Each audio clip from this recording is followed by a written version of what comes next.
such as steel and concrete tiles to build a skyscraper on sand, what will happen? The result will be a crushing failure. Why? Because there was a strategic error. You cannot build a high-rise building on sand, and even if you could and did, a single breeze would collapse it. If it is strategically wrong, any tactical success is equal to zero. As in the example above, the building plan, the advanced machinery, the excellent construction workers, the high-quality materials, and other tactical successes will ultimately have zero value because of the strategic mistake. Strategies are overall planning and designs. Tactics are specific measures to achieve them. If the strategy is wrong, then even the best tactics are ultimately hopeless efforts. Sun Tzu's The Art of War includes strategies and tactics. Life also includes both. The so-called strategic life must grasp and operate life from the macro perspective, or life must first have the right ideal with the right directions and goals. Otherwise, no matter how diligent you are, how hard you try in your lifetime, you will end up fruitless. I once drilled a well in a remote village in the Binga area of Matabeleland in the North Province of Zimbabwe. First, I mobilized all the villagers and built nearly 10 kilometers of road, and we cut down the trees that blocked the vehicles along both sides of the road. Then trucks loaded with the drill and other materials and workers entered the construction site in a formidable array. Hundreds of villagers cheered like thunder and supported us with great enthusiasm. After 2 days of drilling down to a depth of 90 meters, not a single drop of water had been found. The drilling failed. After having taken so much labor and having invested so much money, the result in the end was zero. Why was that? The reason lies not in tactics, but in strategy. In other words, the drilling point designated by the geologic and hydrographic staff was dry. In a spot with no water, no matter how many human and financial resources you invest, or how excellent the drilling experts you have mobilized are, you will never drill out water. While taking a course in marketing, an American professor told us the story of an American shoe factory that wanted to set up a branch in Africa. So they sent 2 market researchers to Africa to make a survey of the shoe market. One researcher came back and reported pessimistically that there was no market for shoes in Africa because African people did not wear shoes. Another researcher came back and reported optimistically that a huge market for shoes existed in Africa because none of the African people were wearing shoes. In this situation, what should the American shoe factory have done? This leads to the strategic issue. If the strategy is correct, then there will eventually be huge profits. But if the strategy is wrong, it will drag the shoe factory down. Most African women do not wear socks, and if someone were to import a container of socks to sell in Africa, he or she would be making a strategic mistake. Recently, I found a pinch of black slags on the white floor tiles in my bathroom. The situation remained the same the next day, even though the gardener cleaned it every day. Today, I bent down and took a closer look. It turned out that dozens of tiny ants were making nests along the edge of the floor tiles against the wall. I felt very sad about this because those ants had made a strategic mistake. The bathroom is very clean, and having a food source would be a big problem. Would it not have been better if the nest had been built in the lawn or under the tree roots in the garden?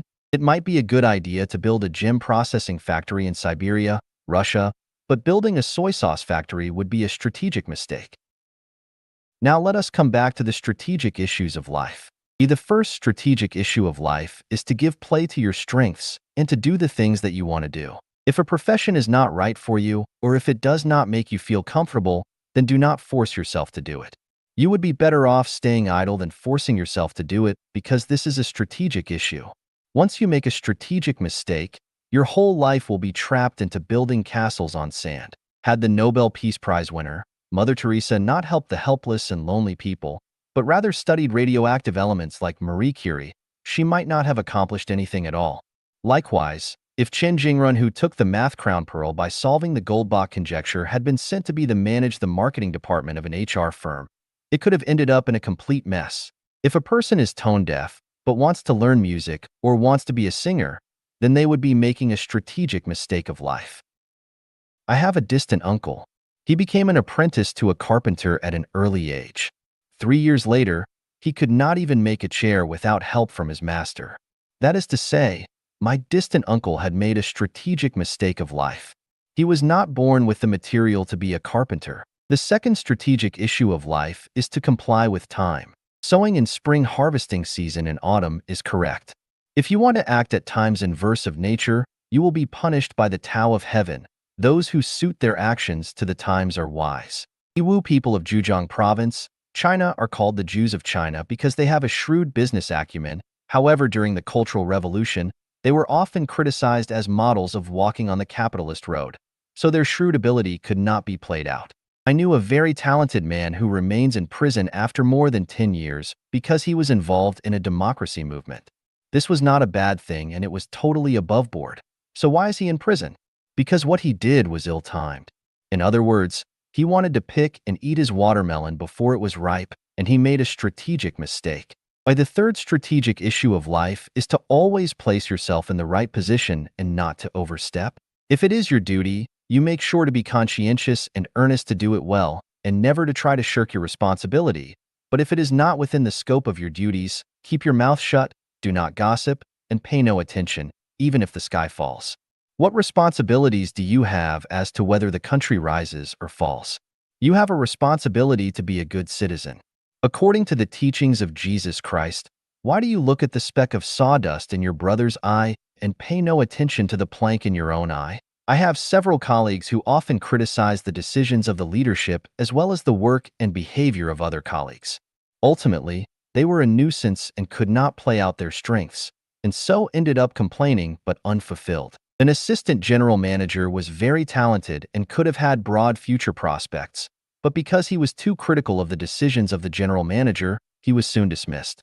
That is to say, a person, no matter how capable they are, must be sure to place themselves in the right position. Every man should confine himself to his own duties, otherwise, it is overstepping. What is the biggest strategic issue in life? Jesus tells us clearly, "For what a man profited, if he shall gain the whole world and lose his own soul? Or what shall a man give in exchange for his soul?" That is to say, the greatest strategic issue of life is the issue of the soul. From novels, history, and reality, we learn that many people have lost their souls for money and wealth, many have forfeited their souls for power, and many have lost their souls for fame and lust. These are all strategic mistakes of life. Similarly, many people have forfeited their souls for their families, their ethnic groups, their religious or political parties, or for their countries. These people have also made strategic mistakes of life. Everything is but a game. Only the soul is real. The issue of the soul should always be kept in first place because everything revolves around it. In this way, once the key link is grasped, everything else falls into place. Now, everything is clear and everything else in life is to play the game. You have developed a mind which does not abide in form, sound, smell, taste, touch, and dharma. And the Tathagata comes. That is the life strategy of great wisdom and intelligence, chasing the sun and escaping the night. Xiefeng. It was 6 a.m. on Wednesday, August 19th. We flew west for 2.5 hours from Beijing Capital Airport, P, to Chhatrapati Shivaji International Airport, BOM, in Mumbai, India, where the local time was also 6 a.m. We then continued to fly west for another 3.5 hours to Harare International Airport, HRE, in Zimbabwe, where the local time was still 6 a.m. We continued to fly for another 7 hours to New York City, where the local time was still 6 a.m. We continued to fly west for another 11 hours back to Beijing International Airport, where we found that the time was also 6 a.m., but it was Thursday, August 20th. We had flown for 24 hours, from 6 a.m. on Wednesday to 6 a.m. on Thursday, but the 24 hours we had gone through were all during the morning, never in the evening, and all the times we saw were 6 a.m. So where did the night go? You may think about where the night went, but the fact is that we are fully capable of leading our lives without nights and can even spend them with eternal mornings, middays, and afternoons. From this, we know the following truth.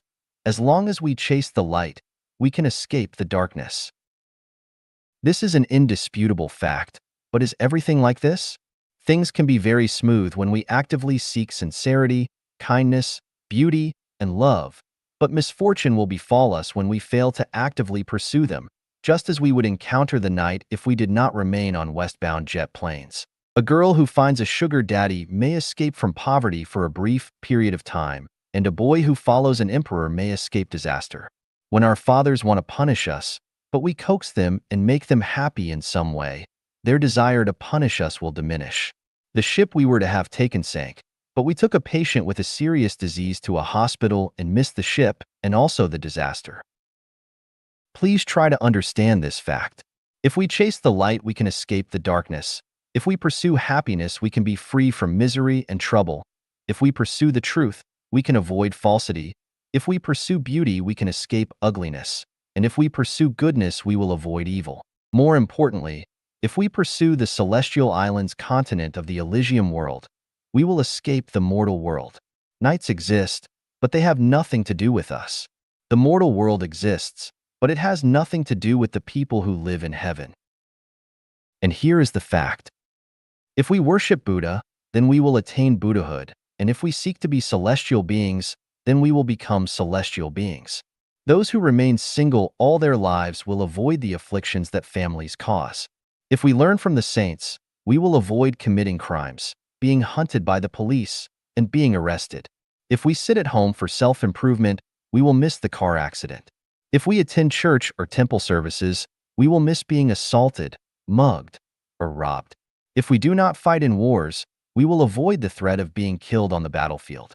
Chanyuan Celestials of Life-Chanyuan go all out to pursue sincerity, kindness, beauty, love, and the highest realms of life and will escape the darkness, falsity, wickedness, ugliness, hate, and cheating, and escape from the mortal world and from hell. Misfortune and suffering will withdraw farther from us. We will have light when others are in darkness, will be in a land of idyllic beauty when others are being punished by nature, and will be enjoying the kingdom of heaven when others fall into abysses. We are delighted to cultivate ourselves every day and to revere and take the way of the greatest creator. Unconsciously, we avoid a lot of misery and devastation. As long as we hold on to our faith, we will be able to reach the shore of our ideals. Chase the light and escape the darkness. The three great treasures of life. Xiefeng. People accumulate and process three types of treasures of wealth during their lifetimes. They are defined as immaterial wealth. This is the physical material to sustain human bodies, represented by forms of money, such as currency, precious metals, jewelry, real estate, vehicles, food, household appliances, clothing, and any other physical properties. This includes those elements that enable consciousness, including wisdom and understanding, and all mental activities to remain healthy, free, uplifted, comfortable, and blessed through attributes such as knowledge, skills, experiences, family affection, friendship, love, religions, groups, states, reputations, positions, and so on.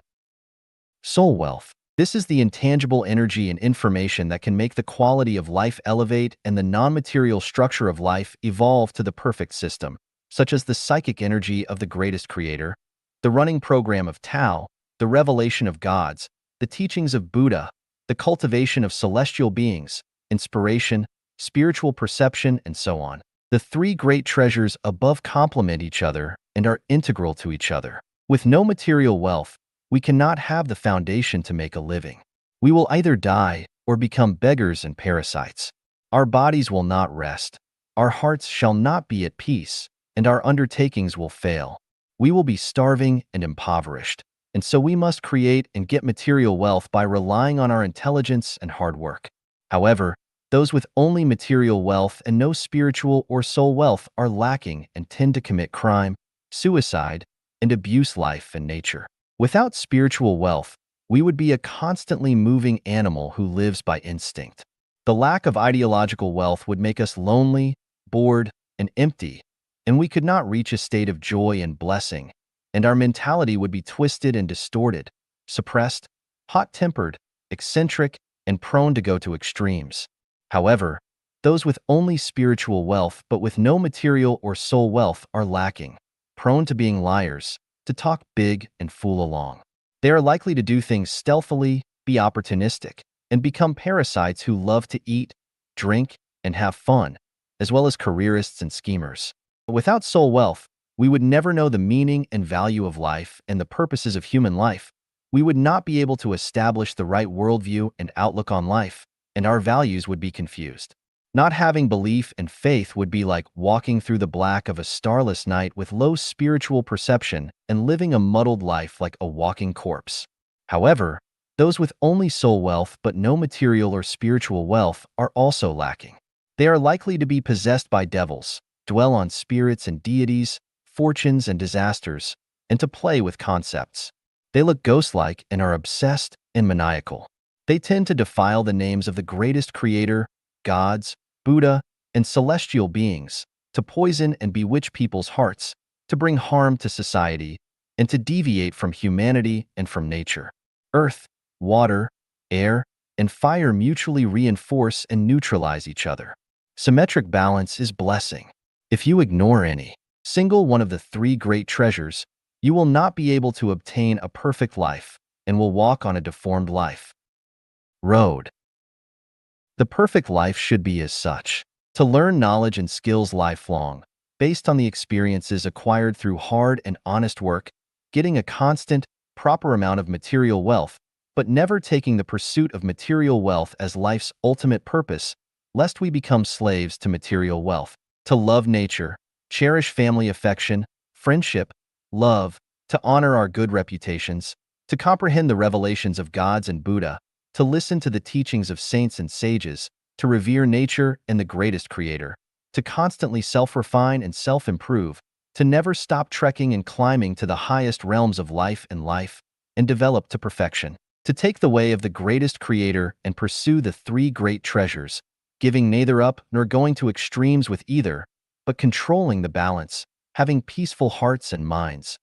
Just like the clear streams falling from the head source while cheering and jumping across valleys and between mountains, winding their way and rushing to the vast ocean while singing all the way. In the end, it is to get wishes fulfilled, debts paid off, connections unbound from the mortal world, and to become extraordinarily refined, to accumulate merits and virtues, to understand the mystery of life, to meet death with joy and excitement, and to ultimately reach the Elysium world. The spiritual life. Xiefeng. Life on earth can be divided into three categories: the mortal life, the wise life, and the spiritual life. Those who live for money, food, status, fame, and friendship are leading mortal lives. A full 80 to 85% of all people endure these types of lives. Those who live to pursue truth, spiritual wealth, honesty, kindness, beauty, love, and creating harmonious societies are leading wise lives. About 5 to 10% of people lead these types of lives. Those who live to revere the greatest creator, comprehend the mysteries of Tao, supreme enlightenment, and the highest state of life are leading spiritual lives. Only about 2 to 5% of people are gifted to lead these types of lives. Spiritual lives are extraordinary lives. This tiny percentage of people who lead spiritual lives have only the greatest creator in their hearts and minds. They never use their own wisdom or cleverness, but follow their hearts to live. They have no religions and do not put their hopes on any nations or special leaders. They have established unbreakable relationships with the greatest creator, and though they live on earth, their hearts are already transcending through time and space and traveling toward the kingdom of the greatest creator. They are retiring and unassuming, forgetting their own lives and wholeheartedly walking on the way of the greatest creator. Their hearts are full of peace and light. These people are the seeds of heaven and the essence of humanity. If you want to follow the spiritual path, the best road is to follow Jesus Christ's teachings. All teachings from Jesus Christ are telling people to walk on the way of the greatest creator, which is also the mission and sole purpose of Jesus Christ's coming to earth. Let us listen to the teachings of Jesus Christ in order to live this spiritual life. Jesus answered, "I tell you the truth. No one can enter the kingdom of God unless he is born of water and the Spirit." John 3 verse 5. Jesus answered, "Everyone who drinks this water will be thirsty again, but whoever drinks the water I give him will never thirst. Indeed, the water I give him will become in him a spring of water welling up to eternal life." John 4 verse 3. Jesus declared, "Believe me, woman, a time is coming when you will worship the Father neither on this mountain nor in Jerusalem.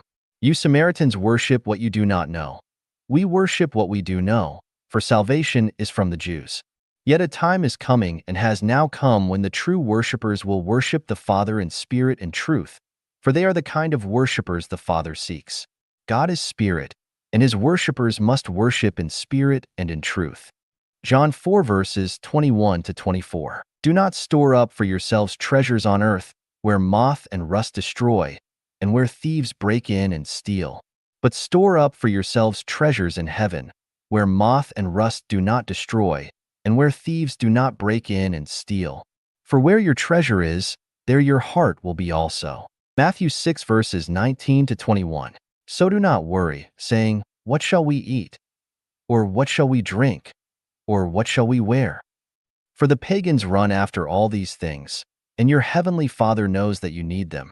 But seek first his kingdom and his righteousness, and all these things will be given to you as well. Matthew 6 verses 31 to 33. Enter through the narrow gate. For wide is the gate and broad is the road that leads to destruction, and many enter through it. But small is the gate and narrow the road that leads to life, and only a few find it. Matthew 7 13 to 14. Not everyone who says to me, Lord, Lord, will enter the kingdom of heaven, but only he who does the will of my Father who is in heaven. Many will say to me on that day, Lord, Lord, did we not prophesy in your name, and in your name drive out demons and perform many miracles? Then I will tell them plainly, I never knew you. Away from me, you evildoers. Therefore, everyone who hears these words of mine and puts them into practice is like a wise man who built his house on the rock. The rain came down, the streams rose, and the winds blew and beat against that house. Yet it did not fall, because it had its foundation on the rock. But everyone who hears these words of mine and does not put them into practice is like a foolish man who built his house on sand. The rain came down, the streams rose, and the winds blew and beat against that house, and it fell with a great crash. Matthew 7 21 to 27. And so I tell you, every sin and blasphemy will be forgiven men, but the blasphemy against the Spirit will not be forgiven. Anyone who speaks a word against the Son of Man will be forgiven, but anyone who speaks against the Holy Spirit will not be forgiven, either in this age or in the age to come. Matthew 12 31 to 32. Then some of the Pharisees and teachers of the law said to him, Teacher, we want to see a miraculous sign from you. He answered, A wicked and adulterous generation asks for a miraculous sign, but none will be given it except the sign of the prophet Jonah. Matthew 12 8 to 39. The kingdom of heaven is like treasure hidden in a field. When a man found it, he hid it again, and then in his joy went and sold all he had and bought that field. Again, the kingdom of heaven is like a merchant looking for fine pearls. When he found one of great value, he went away and sold everything he had and bought it. Matthew 13 44 to 46. Then Jesus said to the centurion, Go, it will be done just as you believed it would. Matthew 8:13. Because of the increase of wickedness, the love of most will grow cold, but he who stands firm to the end will be saved. John 24 12 to 13. Anyone who loves his father or mother more than me is not worthy of me. Anyone who loves his son or daughter more than me is not worthy of me. And anyone who does not take his cross and follow me is not worthy of me. Whoever finds his life will lose it, and whoever loses his life for my sake will find it. John 10 37 to 39. Then Jesus declared, I am the bread of life. He who comes to me will never go hungry, and he who believes in me will never be thirsty. But as I told you, you have seen me, and still you do not believe. All that the Father gives me will come to me, and whoever comes to me I will never drive away. For I have come down from heaven, not to do my will, but to do the will of him who sent me. John 6 35 to 38. Stop grumbling among yourselves. No one can come to me unless the Father who sent me draws him, and I will raise him up at the last day. It is written in the prophets, they will all be taught by God. Everyone who listens to the Father and learns from him comes to me. John 6 43 to 45. He went on to say, This is why I told you that no one can come to me unless the Father has enabled him. John 65. But what about you? He asked. Who do you say I am? Simon Peter answered, You are the Christ, the Son of the living God. Jesus replied, "Blessed are you, Simon, son of Jonah, for this was not revealed to you by man, but by my Father in heaven." John 16:15-17. He replied, "Because you have so little faith. I tell you the truth, if you have faith as small as a mustard seed, you can say to this mountain, 'Move from here to there,' and it will move. Nothing will be impossible for you." Matthew 7. He called a little child and had him stand among them. And he said, "I tell you the truth, unless you change and become like little children, you will never enter the kingdom of heaven." Matthew 18:3. Again, I tell you that if two of you on earth agree about anything you ask for, it will be done for you by my Father in heaven. For where 2 or 3 come together in my name, there am I with them. Matthew 18:19-20. He said to another man, "Follow me." But the man replied, "Lord, first let me go and bury my father." Jesus said to him, "Let the dead bury their own dead, but you go and proclaim the kingdom of God." Still another said, "I will follow you, Lord, but first let me go back and say goodbye to my family." Jesus replied, "No one who puts his hand to the plow and looks back is fit for service in the kingdom of God." Luke 9:59-62. Jesus answered, "My teaching is not my own. It comes from him who sent me. If anyone chooses to do God's will, he will find out whether my teaching comes from God or whether I speak on my own. He who speaks on his own does so to gain honor for himself, but he who works for the honor of the one who sent him is a man of truth. There is nothing false about him." John 7 verses 16-18. We shall try our best to enter through the narrow gate and live spiritual lives by following the teachings of Jesus Christ to walk on the way of the greatest Creator. No one's teachings are more comprehensive, profound, and authentic than those of Jesus Christ. Therefore, Jesus is the Christ, the door to eternal life. It is only by entering through this door, and we do not need any other methods to self-improve or self-refine, that we might arrive in the kingdom of the greatest Creator, the Elysium world. A life without regrets. Siefing, edited by Kayer. There are countless paths of life, but few of them are without regrets. From imperial families to those in poverty, and from highbrow dignitaries with imperial notions to the masses who follow pop culture, few people can say when they leave the mortal world, "I regret nothing in my life." Regrets are part of life. Remorse and distress interweave into life as people advance dauntlessly, trying to pursue an optimum life through one attempt after another. Philosophers, religionists, and politicians try to navigate through life with efforts to make them work without regrets, and although everyone begins to fight for their ideal life from the time they are born, almost all eventually leave the world with regrets and emotional scars. Which way leads to a life without regrets? In the early 1980s, I wrote a letter to a friend in which I listed 3 main pursuits in life: health, wealth, and freedom. However, I have found that even after having achieved these goals, I am still far away from that life without regrets. Today, I view having a life without regrets as one which realizes these 5 ideals. To connect one's own life with that of the source life. In this case, no matter how short one's life is in this mortal world and no matter what hardships or splendors they might traverse, their life will always remain connected with eternity, and a much more magnificent picture will manifest itself in the end. In this way, their life will have no regrets. To accept one's fate as it is. Whether one is a blade of grass or a peony, a robust eagle daunting through the sky or an agile swallow flying over fields and under eaves, whether they are born handsome and beautiful or plain and ordinary, whether they are highly gifted or severely challenged, and whether they are born into a humble house in a remote village or into the imperial palace in the capital, they can all appreciate the sun and moon, rivers and mountains, the rosy dawn and sunset's glow, the wind and frost, and the rain and snow. As long as they have hearts like this, they will feel grateful and not complain about the Tao of heaven being unfair. This too is the way to lead a life without regrets. To create joy in one's life through hard work, as busy as a bee working cheerfully. No matter how much spiritual or material wealth they create, no matter whether the fruits of their labor are enjoyed by many or few, they must keep working sincerely. They must not expect to be extremely rich and noble, or to earn great fame and recognition. As long as their blood, sweat, and tears drip into the soil along their natural paths, they can all be proud to say, "I have tried." In such a case, their life will have no regrets. To act in accordance with one's nature. It is a life's eternal error to imitate and emulate others. A lady from an illustrious family has her special charm as a daughter from a humble family also has her qualities. Urban city dwellers have their style while countrymen have their pure beauty. The rich have their problems, but the poor have their happiness. Delicacies have beautiful tastes and colors, but plain tea and simple food have rich nutrition. And extraordinary people have special gifts, but ordinary folks also have their advantages.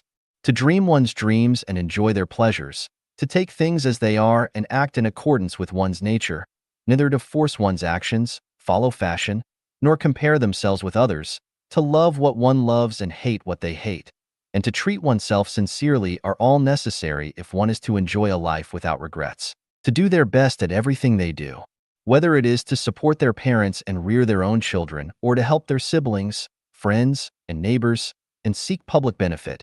As long as one does their best, they will have no regrets. Our parents brought us up and their love is higher than the mountains and deeper than the sea. Every child wants their parents to enjoy their twilight years and to show their filial piety every day. But there are many things beyond our control and few can do absolutely as they wish. Parents understand this, and as long as they have tried their best, they will have no regrets. Children are our future and our ideal, and every parent wants their children to enjoy wonderful and successful lives. But wishes are wishes and reality is reality.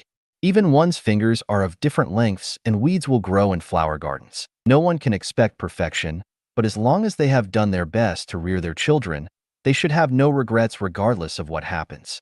There is nothing anyone can do when their children complain and resent them, but those who have done everything to the best of their ability will have no regrets. No one should ever carry more burdens than they can bear, nor force themselves to do the impossible. To act to one's capability and to do their best is to realize a life without regrets. We can certainly run on, but as there is no perfect life under heaven, why should we pursue one? All things created by the greatest creator are strewn in random order, but at distinct levels. As long as we obey the arrangements of the greatest creator, fulfill our obligations as human beings, and advance along the track of human nature, then whether our life shows favor or adversity or is bright or dark, ours will be a life without regrets. Escape from despair. Xiefeng, edited by Kayer.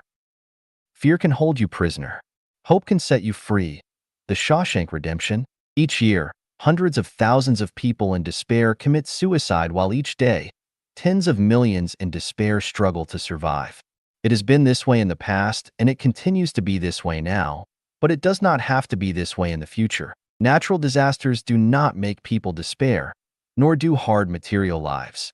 Rather, people only despair when they have mental and spiritual trauma, and when they have the consciousness of seeing no better prospect. Mankind must rise from despair, the despair of life, the despair of mind, the despair of soul, and the despair of consciousness. People's desperation is not the intent of the greatest creator, or of gods, Buddha, the celestials, or of saints and sages. It is the product of people's mysterious consciousness, both the individual consciousness and the collective consciousness. Everyone must start from within themselves in order to escape from despair. To escape from the desperation of our minds is the key to escaping despair. Death may befall anyone at any time, and if we do not remove the threat of death from our consciousness, whether our life is brilliant or bleak, it will be a tragedy and an illusion in the end. How do we change life's tragedy into a comedy? How do we turn life's adversity into prosperity? How do we turn the bitter wine of death into the sweet nectar of life? The first reality about life is that death is not the end of life. People attain the quality of celestial beings through self-refinery and self-improvement and then go to live in the heaven of life. The 1,000-year world, the 10,000-year world, and the Elysium Island continent. Heaven is not an illusory conception of religionists to anesthetize people's hearts. Rather, it is true reality. To clarify this point, we must understand that what had been a mystery of life is no longer such. To this end, not only have Jesus, Buddha, Seth, and even ESP already revealed the answer to us, but Life Genuine has also done the same, and with greater details. As long as you enter life genuine, you need to give up your inherent mindset and open your heart. I am sure that you can understand this holy yet simple mystery. Prophet Muhammad, PBUH, taught us, "If it be that ye can pass beyond the zones of heaven and earth, pass ye. Not without authority shall ye be able to pass." This coincides with Lao Tzu's saying, "Heaven's net is broad and wide, with big meshes, yet letting nothing slip through." The way to avoid the nets above and snares below is to seek Tao. What is authority? What is Tao? In short, it is the greatest creator. So revering and worshiping the greatest creator is the greatest commandment of life. As we walk through the mist of death, we will see a new world. When we understand the real existence of heaven and when we are informed of the way to heaven, the bitters and sweets of life will turn into nectars, and we will be able to stride to the next station with neither adversities nor hardships, but rather with confidence, ease, and calmness. To escape from the despair of our souls, we must understand the non-material world, because if we do not, then our souls will remain dark. Not only will we not view the scenes of heaven, but we will not even see the glow of its dawn. We must carefully savor the words of Jesus and those of Sakyamuni. They never spoke falsehoods or told lies. Everything they spoke is true, and each sentence is a rung on the ladder to heaven. We must escape from our mental despair. We must practice unconventional thinking, because anything believed to be impossible through conventional thinking is possible through unconventional thinking and with fewer complications. We must understand the secrets of the Noble Eightfold Path of thinking and break from the shackles that traditional thoughts impose upon us. We must take efforts to see the distant views and the prospects, and we must trek unswervingly to the highest realm of life. To free ourselves from the despair of life, we must establish the correct worldview and outlook on life. To this point, we should learn from Prophet Muhammad, PBUH, from Mao Zedong, from Avalokitesvara, and from Ksitigarbha Bodhisattva. We must release our personal interests and wear the shoes of the suffering people in our hearts. We must dedicate our lives to the people, society, and nature that nurtured us. To free ourselves from the desperation of life, we must take the great way, not the small trail. Becoming celebrities, heroes, officials, or simply wealthy is not the great way of life. To overthrow a regime, damage a harmonious society, suppress a religion or political party, form an armed social group, and so on would not welcome in the great way of life either. To earn a doctoral scholarship or professorship title, to cultivate special magic powers and arts, to practice witchcraft and sorcery, to read people's fortunes through the black art of divination, or to conjure gods and dispatch ghosts are not the great way of life. To embezzle and breach one's duties, to form cliques and factions, engage in malpractice for selfish ends, or to do anything by hook or crook does not support the great way of life. On the contrary, they are the evil way of life. What we do must be fair and square, but never done underhandedly. The Lord is everywhere, and nothing you do remains unknown forever. We must lead honorable and upright lives, not do things clandestinely, not learn tricks to conspire, and never say anything to curse or blaspheme your ancestors. The great way of life should be like this.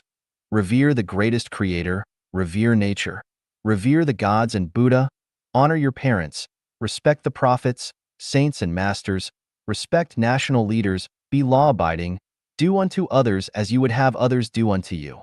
Respect the old and love the young, be honest, industrious, kind, and do not take anything from others for nothing. Do not take advantages of others, the state, or nature, and try to be an ordinary, simple, and happy person. Life genuine is the final course for mankind. Heaven has its Tao, earth has its Tao, and people have their Tao. As long as we follow humane Tao, we will attain immortal Tao. As long as we enter life genuine to learn, understand, and comprehend with open minds, we will discard our despair, enter the life genuine era, and eventually enter the Elysium world of heaven. Deny despair, refuse despair, and abandon despair. Let us join hands, love and help each other, and march towards the field of hope. Life's wisdom. 谁错了? Who is wrong?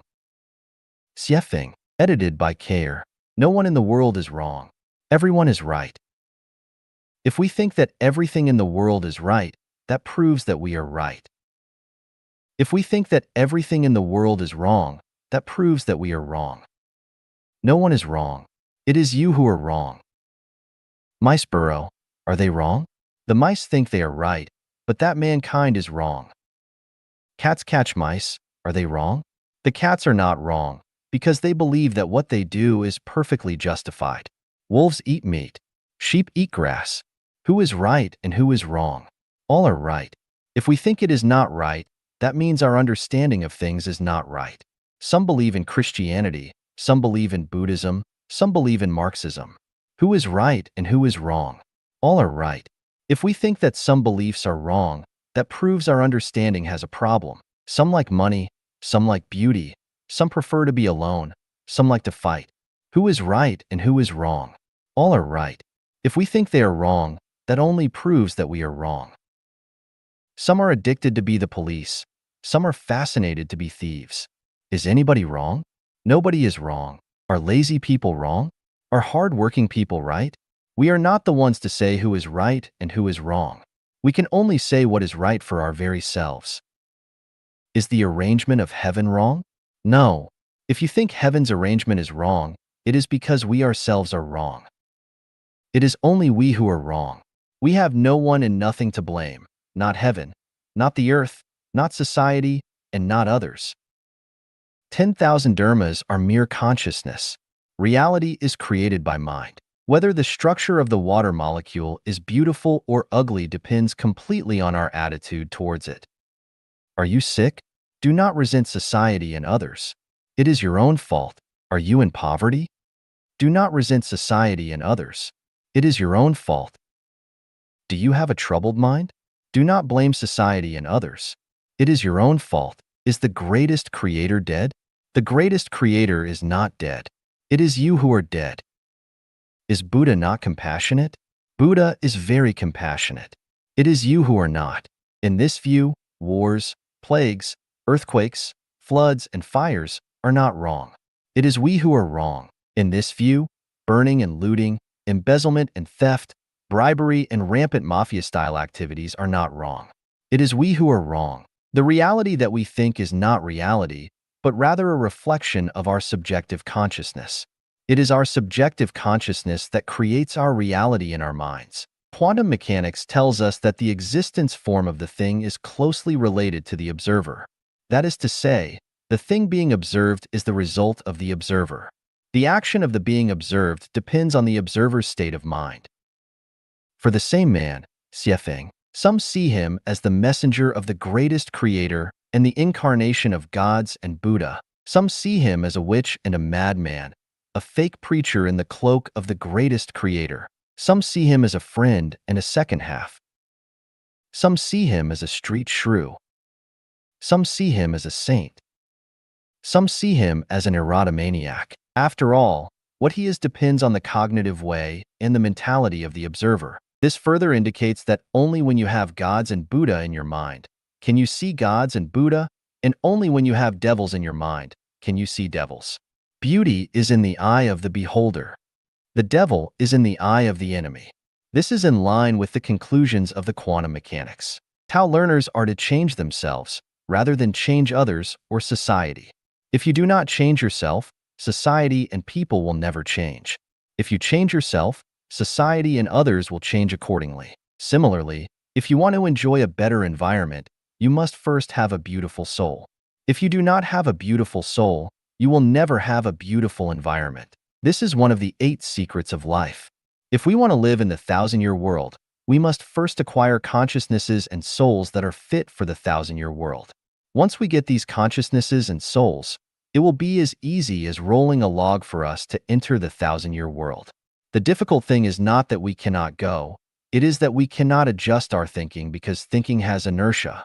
Laziness and unwillingness to engage in in-depth discussions and thinking are commonalities for people. Letting our thinking run according to convention is the easiest and simplest, but it has no future. Do you want to get rid of your immediate dilemma? You must first realize that you are wrong. The plight before your eyes is the objective reflection of your false consciousness. If your false consciousness remains unchanged, then your immediate plight can never be clear of it. Even if you escape from this predicament, the next predicaments will arrive unceasingly and in quick succession. It is only when you realize your mistake that you can find the right direction in which to go. It is only when you understand that the world is not wrong, that it is you who are wrong, that you can see the ultimate goal of life. And only when you know the ultimate goal of life, that your life can go to the higher level. Do you want to jump off a building and kill yourself? Jump. You can go to hell after the jump. Do you want to cultivate Tao and become immortal? Do it. You can go to heaven after the cultivation.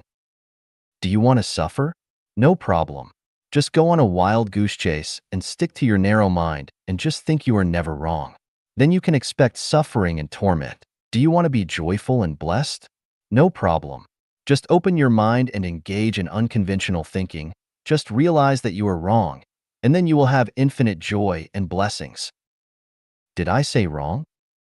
Who is wrong, you or I? I know I am wrong, but are you right? Forward to the chapter of wisdom.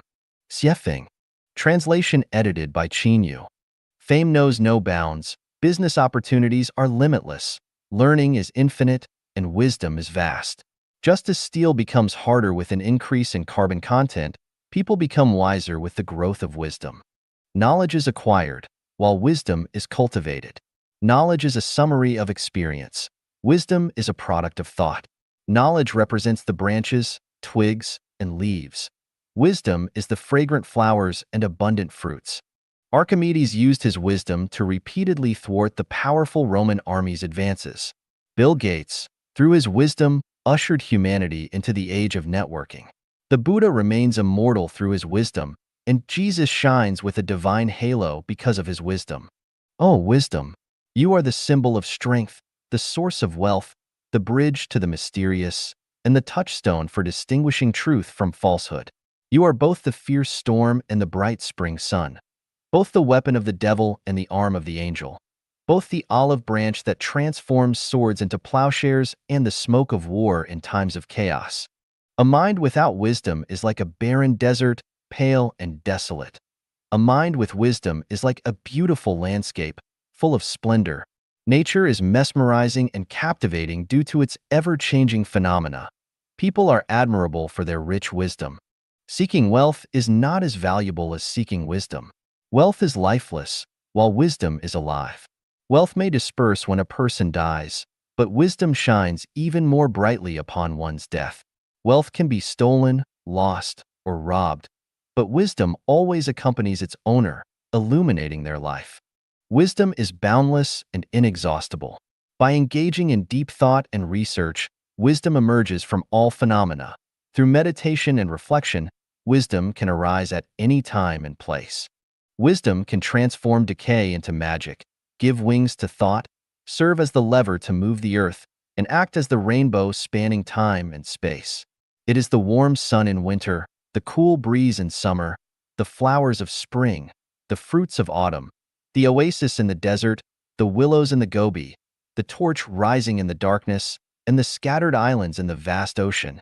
People become great because of wisdom, broad-minded due to wisdom, rich in depth because of wisdom, and have a promising future due to wisdom. Conversely, people are impoverished due to a lack of wisdom, incomprehensible because of a lack of wisdom, drifting and unstable because of a lack of wisdom, and their life and life become dull and colorless without wisdom. The source of wisdom comes from the greatest creator. Only by following the way of the greatest creator can one cultivate boundless wisdom. Wisdom that benefits humanity originates from reverence for the greatest creator, reverence for life, and reverence for nature. Wisdom that harms humanity stems from selfishness, greed, and lawlessness. The chapter of wisdom is but a small wave on the ocean of wisdom. Like the chapter of Revelations, its purpose is to inspire the thinking of Chanyuan celestials, guiding everyone into the magnificent palace of wisdom, appreciating the vast gentleness of the ocean of wisdom, experiencing the expansive brilliance of the space and time of wisdom, and climbing toward the highest realm of life and life under the illumination of the light of wisdom. Along the way, let us gather the pearls of happiness and extend our lives to the celestial islands continent of the Elysium world. 石头渡河, crossing the river as stones. Xiefeng. Translation edited by Qinyu. Under the golden sunlight, the sky was vast, with light clouds drifting and a gentle breeze blowing. A great river sparkled as it flowed slowly. To the east of the river lay a boundless sandy beach, barren and lifeless, with only a few foxes coming to drink from the river in the evening. Occasionally, a lizard could be seen scurrying across the scorching pebbles in search of food, and crabs would sometimes crawl ashore, glance around, and then quickly dive back into the water. On the west side of the river, the scene was entirely different. Instead of a sandy beach, there was a lush wetland filled with herds of cattle and sheep, cranes dancing in the sky, frogs leaping about, and fish and shrimp swimming freely. The river was the boundary, and the scenery on either side was as different as heaven and earth, utterly contrasting. Whenever a light drizzle fell, white mist would spread, or when the clouds reflected the setting sun and a rainbow appeared faintly, a young stone on the eastern shore, named Shirtu, would fall into deep thought. He longed for the scenery on the other side and was tired of the lifeless sandy beach where his family had lived for generations. He wanted to go to the other side, to enjoy the beautiful scenery on the west bank. One day, a torrential rainstorm mixed with hail came pouring down from the sky, causing little Shitta's back to ache. He could no longer bear it and began to run wildly on the sandy beach, shouting as he ran, "I want to go to the other side! I want to go to the other side!" After the rain stopped and the sky cleared, everything became tranquil again, but the sandy beach was in an uproar. Someone has a wild idea of going to the west side. Poor child, he must be crazy. Ignorance, sheer ignorance. What foolishness! This guy's brain is not normal. He should be sent to a mental hospital for treatment. Whose child is this? How can he talk such nonsense? He should be locked up in prison. We can't let him confuse people with his wild talk. We need to strengthen basic education, or the order of this great sandy beach will be disrupted by such delusional people. Finally, the ancient stone on the beach spoke up. We must hold a grand assembly for all the stones on the beach and invite our esteemed and wise scholars to educate the younger generation and save them from these wayward thoughts. The young stone who wanted to go to the other side was surrounded, and the wise stones began to bombard him with their wisdom. You want to go to the west side? Isn't that just wishful thinking? Have you ever heard of a stone crossing the river? Child, we can't entirely blame you. We elders haven't given you enough basic education. You must understand that if a stone tries to cross the river, it will inevitably drown. The weight of stones is greater than the buoyancy of the river's water, so stones cannot float on water. The conclusion is, stones cannot cross the river. Don't indulge in fantasies. Accept your fate. Stones are not birds. We cannot reach the other side. Poor little Shirtu was completely confused by the well-meaning education. He hung his head, tears welling up in his eyes, muttering only one sentence, "I just want to go to the west side," as he silently withdrew from the crowd to live in solitude. One day, a few stones of the same age came to find him. They also yearned for the life on the west side. They came to the riverbank and gazed at the picturesque scenery on the other side, and began to chatter excitedly among themselves. To cross the river, it's best to take a boat. To cross the river, it would be best if we could fly like birds. To cross the river, it would be best to ride on the back of a crab. To cross the river, it would be best if we hollowed out our insides. To cross the river, it would be best if a strong wind could carry us over to the other side. As they were fervently discussing, a few boys came by and stopped beside them. They were humans, perhaps drawn by the stone's strong will. One of the boys said to his companions, "Let's have a contest to see who can throw a stone across the river so that it skims the water's surface and reaches the other side." In an instant, these boys eagerly picked up stones at their feet and hurled them toward the other side of the river. Whoosh, swoosh, whoosh. One after another, the little stones skimmed the water's surface and flew across to the other side. Rumors quickly spread across the great sandy beach. Did you hear? It's said that those disobedient boys insisted on crossing the river and all drowned. Exactly. How could a stone possibly cross the river? It's no surprise they drowned. From now on, everyone must be vigilant. We must not allow fanciful ideas to take root, and we must prevent our children from going near the river. Living within our means is the key to a safe life. We stones can never cross the river. As the old saying goes, if you don't listen to the elders, you'll drown in the river. Can stones cross the river? Can humans reach the celestial islands continent? 我的6个小时上哪去了? Where did my 6 hours go? Xiefeng. Translation edited by Qinyu. Everyone has 24 hours in a day, or so we think. But hold on a moment. On April 30th, 2005, I only had 18 hours. Where did my other 6 hours go? On the evening of April 29th at 7 p.m., to make it easier to understand, I'll use rounded times. I boarded a Zimbabwean Airlines flight to Beijing. After an overnight flight, I arrived at Beijing International Airport at 12 p.m. on April 30th, a total flight time of 17 hours. Here's where things get tricky. 12 p.m. on April 30th was the time on my watch, but Beijing time was already 6 p.m. To keep things simple, I had to adjust my watch to 6 p.m. And just like that, I ended up with only 18 hours on April 30th, with 6 hours that should have belonged to me disappearing. So, where did they go? Of course, this was caused by the time zone difference. But regardless, in terms of human conceived time, I only lived 18 hours that day. Now let's speculate. The time difference is caused by horizontal space. Different horizontal spaces have different times. As long as we move from one space to another, we will inevitably gain or lose time. Using Earth as the origin, let's draw a coordinate axis. The x-axis represents the east, the y-axis represents the west, the n-axis represents the north, and the s-axis represents the south. Now, if we travel eastward along the x-axis, we will lose time. If we travel westward, we will gain time. For example, if we fly from Beijing to Zimbabwe in one day, we could have 30 hours that day. If we travel northward or southward, we neither gain nor lose time. Interesting, isn't it? Let's think further. Traveling from Zimbabwe to Beijing in one day results in a loss of 6 hours. If we take 2 days to get to Beijing, how many hours will we lose? Still 6 hours, of course.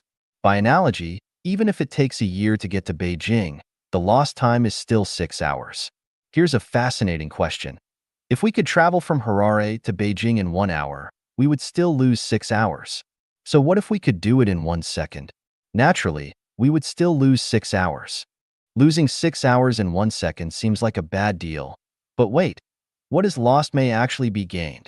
We would gain negative time, which belongs to the realm of the non-material world, a topic for another day. Now, imagine losing 24 hours in a single day. What would happen? If you fly eastward from Harare along the x-axis and return to Harare within 24 hours, you would end up losing an entire day. If you depart on the 1st, after just 24 hours of flight, you wouldn't arrive on the 2nd but on the 3rd. As a result, a year would no longer have 365 days but 364. Even more interestingly, what if we flew like this every day? If we had a fast enough flying tool, we could reduce an entire year of 365 days to just 1 day.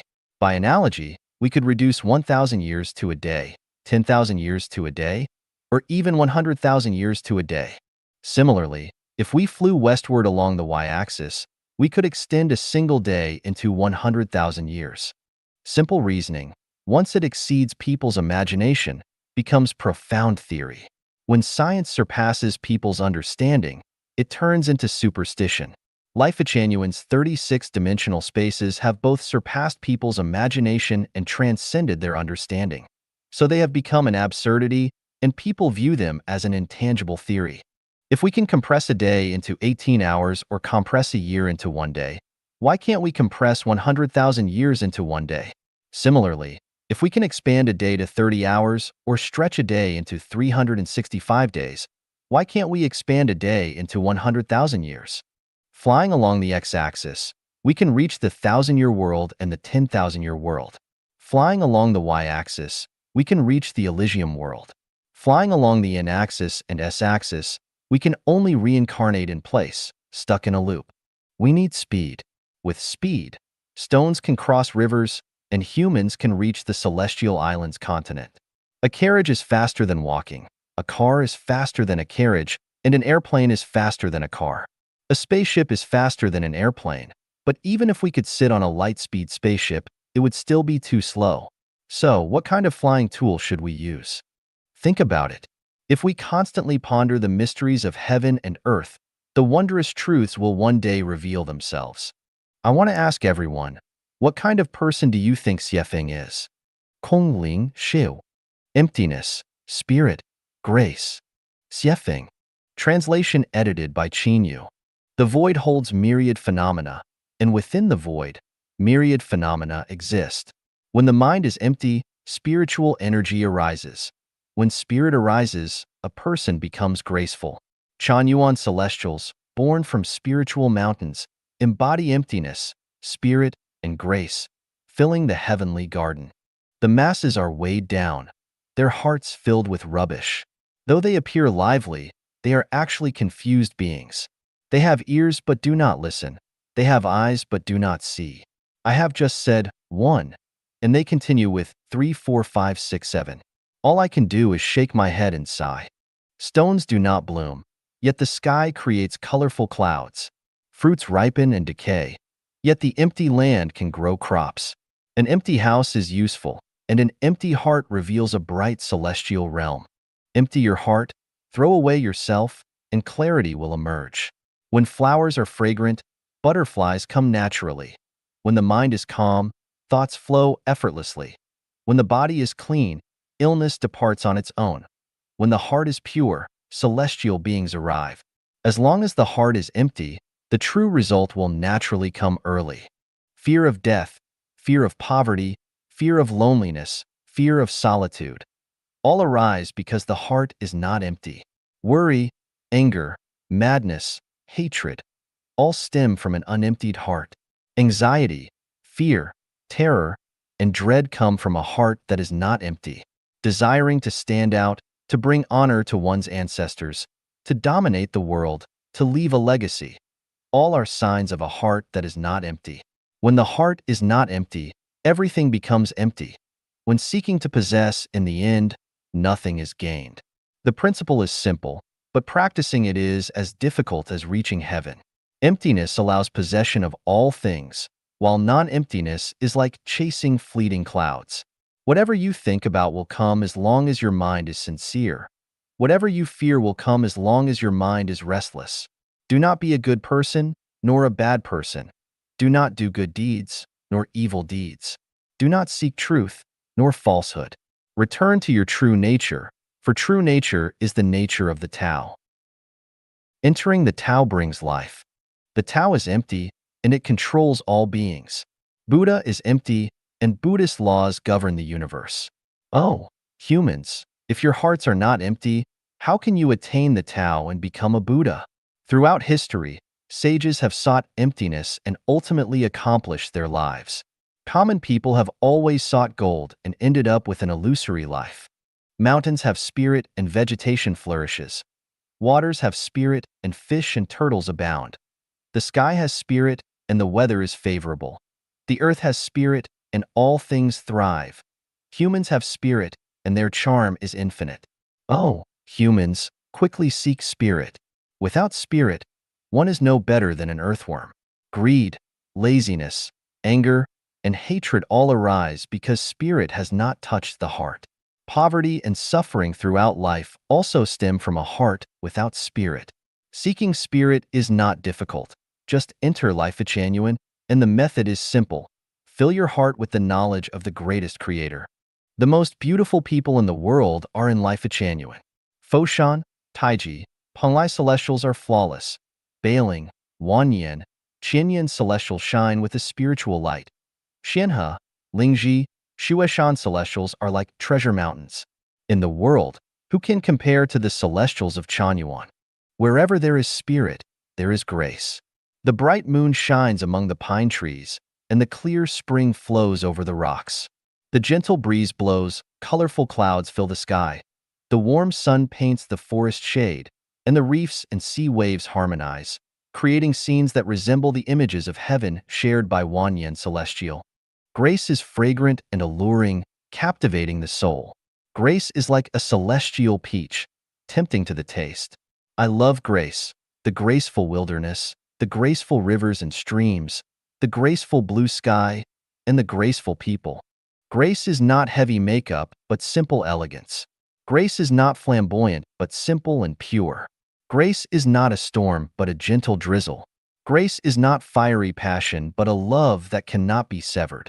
To live among the Chanyuan celestials is to live within grace, lightly loving, deeply longing. If you wish to become a celestial, strive to find this space of emptiness, spirit, and grace. If you wish to become a celestial, you must plan your life around emptiness, spirit, and grace. If you wish to become a celestial, spread your love to the world. If you wish to become a celestial, join in building life a Chanyuan. 务虚与务实 Balancing the abstract and the concrete. Xiefeng, July 12, 2005. Translation edited by Qin Yu. Abstract refers to the non-material, intangible, elusive, unseen, unheard, untouchable, and without a trace. Concrete refers to substances that are tangible, practical, and can be seen, heard, touched, and traced. The abstract belongs to the realm of the spirit and mind. The concrete belongs to the realm of physical existence and practical use. Focusing on the abstract means pursuing ideals and beliefs, adhering to faith and morality, emphasizing consciousness and spirit, and elevating character and quality. Focusing on the concrete means pursuing practical value, primarily aiming to fulfill the material conditions necessary for basic survival, such as food, clothing, shelter, transportation, sexual desire, and safety. The lower a life's level, the more it focuses on the concrete. The more it focuses on the concrete, the lower the quality of life. Focusing on the concrete is for survival. The higher a life's level, the more it focuses on the abstract. The more it focuses on the abstract, the higher the quality of life. Focusing on the abstract is for living. The abstract and the concrete are opposites yet unified. Neither should be neglected. Survival is the foundation for better living. Living is the sublimation for better survival. To walk the way of the greatest creator, one must balance both the abstract and the concrete. The concrete ensures survival, while the abstract elevates the quality of life, leading to a higher level of existence. The concrete provides the conditions for focusing on the abstract, and the abstract fulfills the qualities of a celestial being. Ordinary people are ordinary primarily because they focus on the concrete all their lives, neglecting the abstract. Those who go to extremes in spiritual practice, neglecting the issues of food, clothing, shelter, transportation, safety, and sexual desire, mainly focus on the abstract while neglecting the concrete. The wise are those who appropriately balance the abstract and the concrete, neglecting neither. Celestial beings are those who have fully experienced life, solve the problem of survival, and then spend much of their time focusing on the abstract. Those who purely focus on the abstract are either gods or demons. There was a pig, deeply engrossed in reading. The other pigs in the pen couldn't understand and asked, "Brother, we have no worries about food and drink. Our master feeds us, and we live so freely and happily. Why bother yourself with reading and thinking?" The reading pig replied meaningfully, "If we don't read and think, we will always be pigs. If we don't read and think, we can only have contentment, not happiness. Contentment is short-lived, while happiness is long-lasting. Contentment comes from temporary satisfaction, while happiness comes from enduring peace of mind. Think about it. We spend our lives confined in this pig pen, with only a small patch of sky to look at, and just a few square meters to move around in. The worst part is that once we're fattened up, the slaughterhouse is our only destination. Thinking of this, I can't be content. To avoid this disaster, I must read. Forget it, brother. Live for today. We are pigs, after all, and slaughter is our fate. Accept it, the other pigs said. Brothers, you focus on the concrete and be content. I will focus on the abstract. I don't want to be a pig anymore. I want to become human because only humans can find true happiness, the reading pig said firmly. Can a pig become a human? Asked one thoughtful pig. The reading pig replied, yes, absolutely. Once I have human thoughts, I am no longer a pig but a human. Even if you have human thoughts, can you escape the disaster of being slaughtered? The pig continued to ask. The reading pig said decisively, the evolution from pig to human is gradual. In this life, I am still a pig, unable to avoid disaster, but in the next life, I won't be a pig anymore. I will become a human because the saints among humans say that the form of life corresponds to the way of thinking. If I have human thoughts, I will have a human form of existence. In fact, when I realize that I will be a human in the next life, I already feel a sense of happiness. Sometimes, I even hope the disaster comes quickly, so I can end this life as a pig and start living as a human. The reading pig continued speaking to the group of pigs. Brothers, in the next life, you will still be pigs, but I will appear before you in human form. Brother, you make sense? I want to be a human too. Being a pig truly doesn't bring happiness, the thoughtful pig said, as if having an epiphany. The reading pig quietly told it, while we have food and shelter, seize the time to focus on the abstract. If you don't focus on the concrete, you won't have a comfortable life, and poverty is unpleasant. If you don't focus on the abstract, the best you can hope for is to stay where you are. Pigs will remain pigs, and humans will remain humans. 避免小负荷能量的长期冲击. Avoid the long-term impact of small load energy. Xiefeng, February 14, 2007. Translation edited by Qin Yu.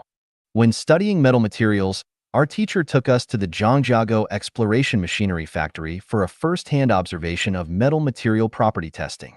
A series of testing machines were used to evaluate the tensile strength, compressive strength, bending strength, and other properties of various metals, determining the limit values of each characteristic.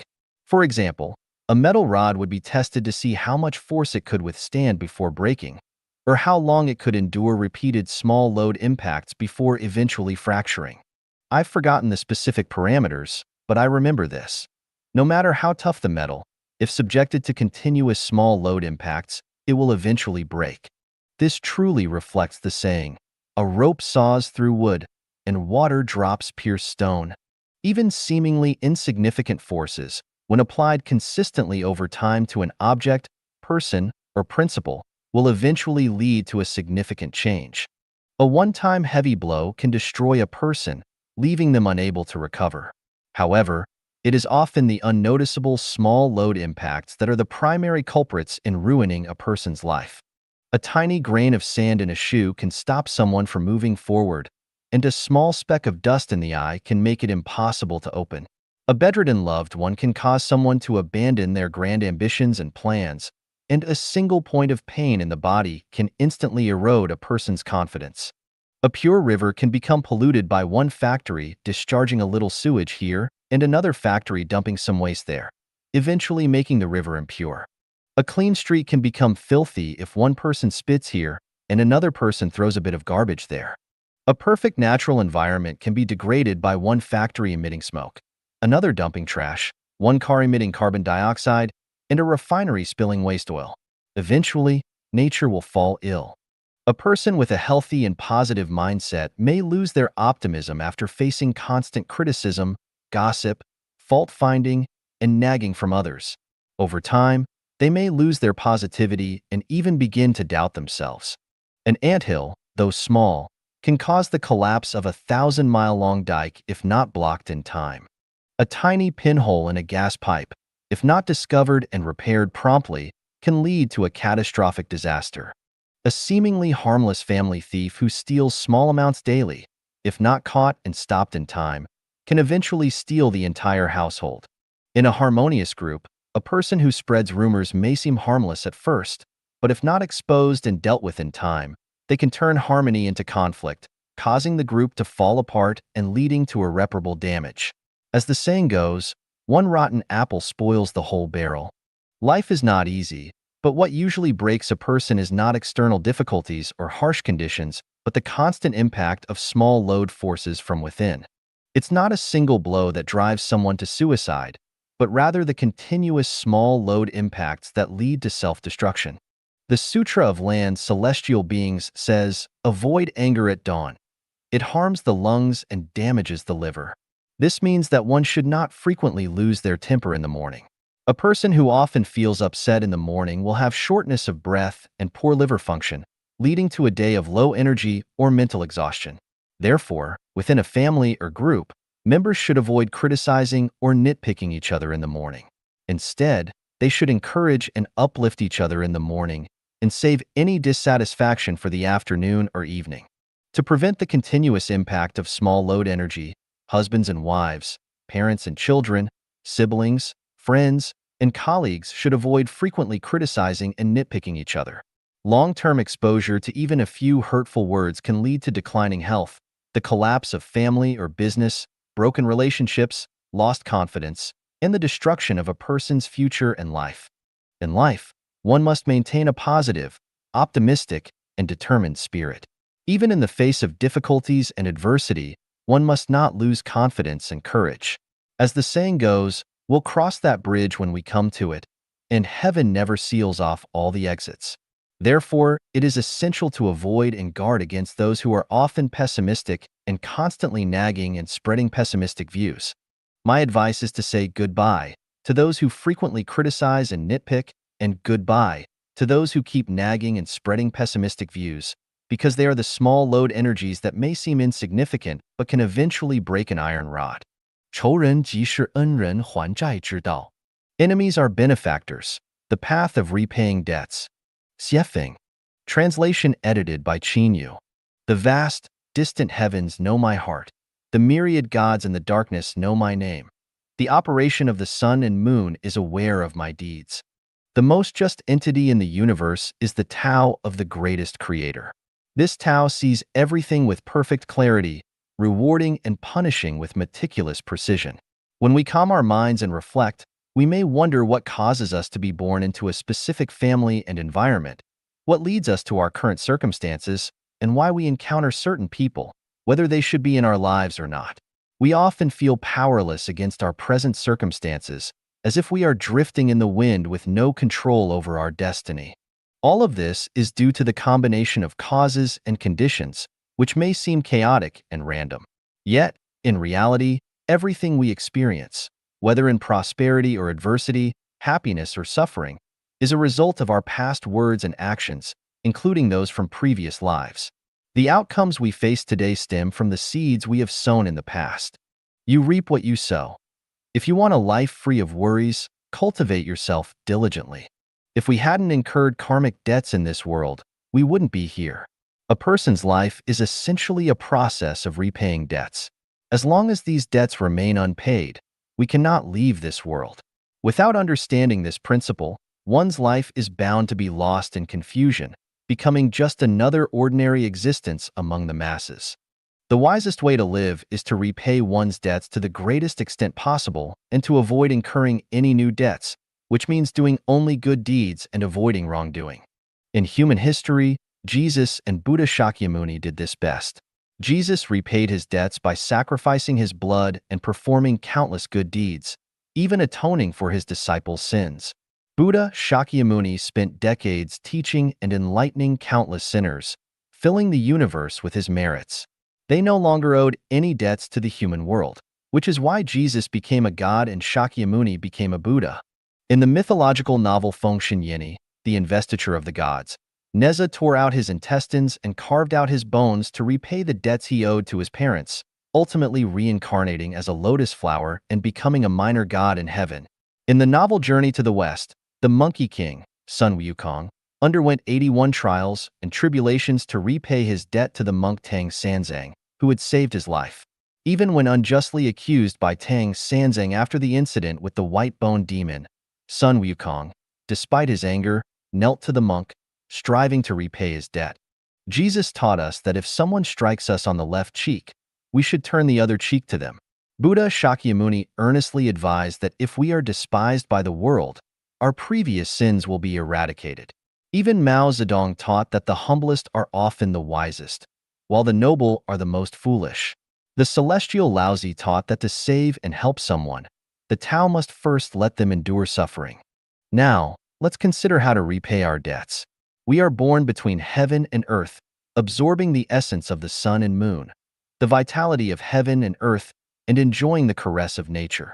Thus, we owe a debt to nature. To repay this, we need only be grateful and refrain from spoiling it. We live in society, protected by its laws and constitution, which means we owe a debt to society. To repay this, we must avoid opposing the government.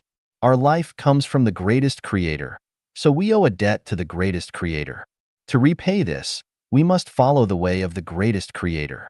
Our physical bodies come from our parents, whose love and care are as high as mountains and as deep as the sea.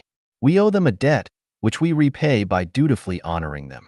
If we have a master who has enlightened us, guiding us onto the path of life, we owe them a debt, which we repay by expressing our gratitude. Other debts beyond these great obligations must be repaid precisely. Mere gratitude or thanks is insufficient. First, let's address the debts between spouses.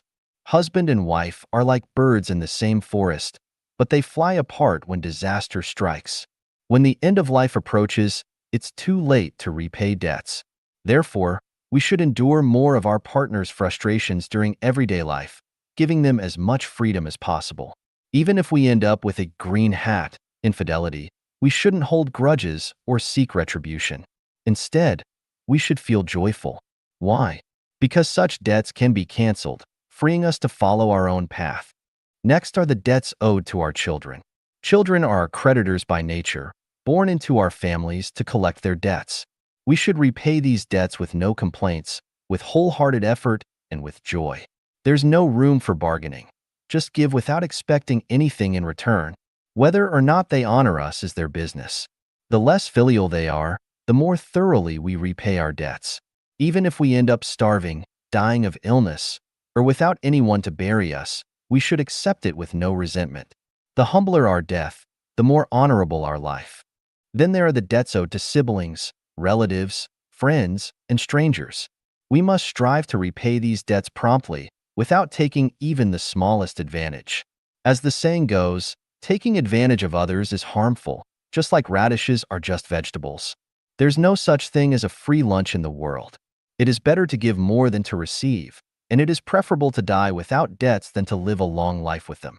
Live as long as you can, but if you can't continue, simply sit cross-legged and quietly await the arrival of death and the welcoming of celestial beings. Lastly, we must repay the debts owed to poultry, livestock, and animals. We benefit from the kindness of animals, whether they bring us joy, help us with work, provide us with food, or supply us with materials for clothing, shelter, and transportation. Even though this is all part of creation's arrangement, a debt is still a debt. Humanity has not yet reached the greatness of being able to take the lives of animals at will. As seekers of the Tao, we regard all life equally, so we must repay our debts to them. How? By not mistreating any animal, big or small, and by not killing innocent animals unnecessarily. We should treat them with compassion and sympathy, offer them love, and when we eat their flesh, silently pray for their liberation from the cycle of reincarnation and wish them a swift rebirth in the Western Pure Land. If you do nothing that troubles your conscience during the day, you won't be startled if someone knocks on your door in the middle of the night. If you live your whole life without wronging others, you are destined to ascend to paradise.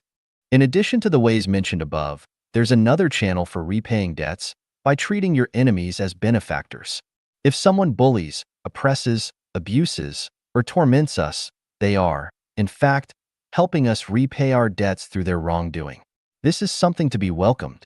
We should gratefully accept their actions. Benefactors are enemies, and enemies are benefactors. Benefactors keep us bound to the mortal world, while enemies help us break free from it. For those who seek the Tao, good is evil, and evil is good. Without others' evil, we cannot achieve our own goodness. The more foolish people there are, the more opportunities there are for us to become a celestial being or a Buddha. Repay debts in all aspects of life, and you will gain the Tao in all aspects. Abandon everything completely, and you will gain everything completely. Are seekers of the Tao foolish? The clearest and most astute minds belong to those who seek the Tao. 空间与仇恨, Space and Hatred. Xiefeng. Translation edited by Qin Yu. After the SARS epidemic, I overheard a conversation among a few people. One of them, a beautiful woman in her 30s, remarked, How did this SARS just pass by? It would have been better if it had wiped out a few billion people. I asked her, why would you hope for billions to die from SARS? She responded, there are too many people. How can we survive?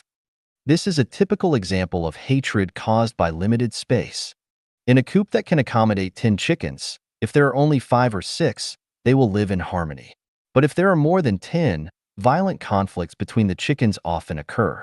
In an overcrowded mouse nest, you can often hear the sound of mice fighting. When there are too many bees in a hive, a queen bee will emerge, initiating a splitting activity. In a family, if the population grows too large, complaints and quarrels will inevitably occur, leading naturally to family division. A cramped living space will inevitably lead to hatred among living beings. If this hatred is not resolved in time, it will eventually result in murder. Bees can split and families can divide, but what happens when there is no more space to divide? In other words, although this Earth, which already holds 6.5 billion people, has not yet reached the critical point of mutual killing, the cramped space has already caused governments and citizens to feel an indescribable oppression. This is especially true in populous countries like China, where the fight for survival space begins in early childhood. This is why the woman at the beginning hoped that SARS could eliminate some of the population. Hatred caused by limited space can no longer be judged by moral standards of good and evil. Everyone wants to survive and hopes to live better.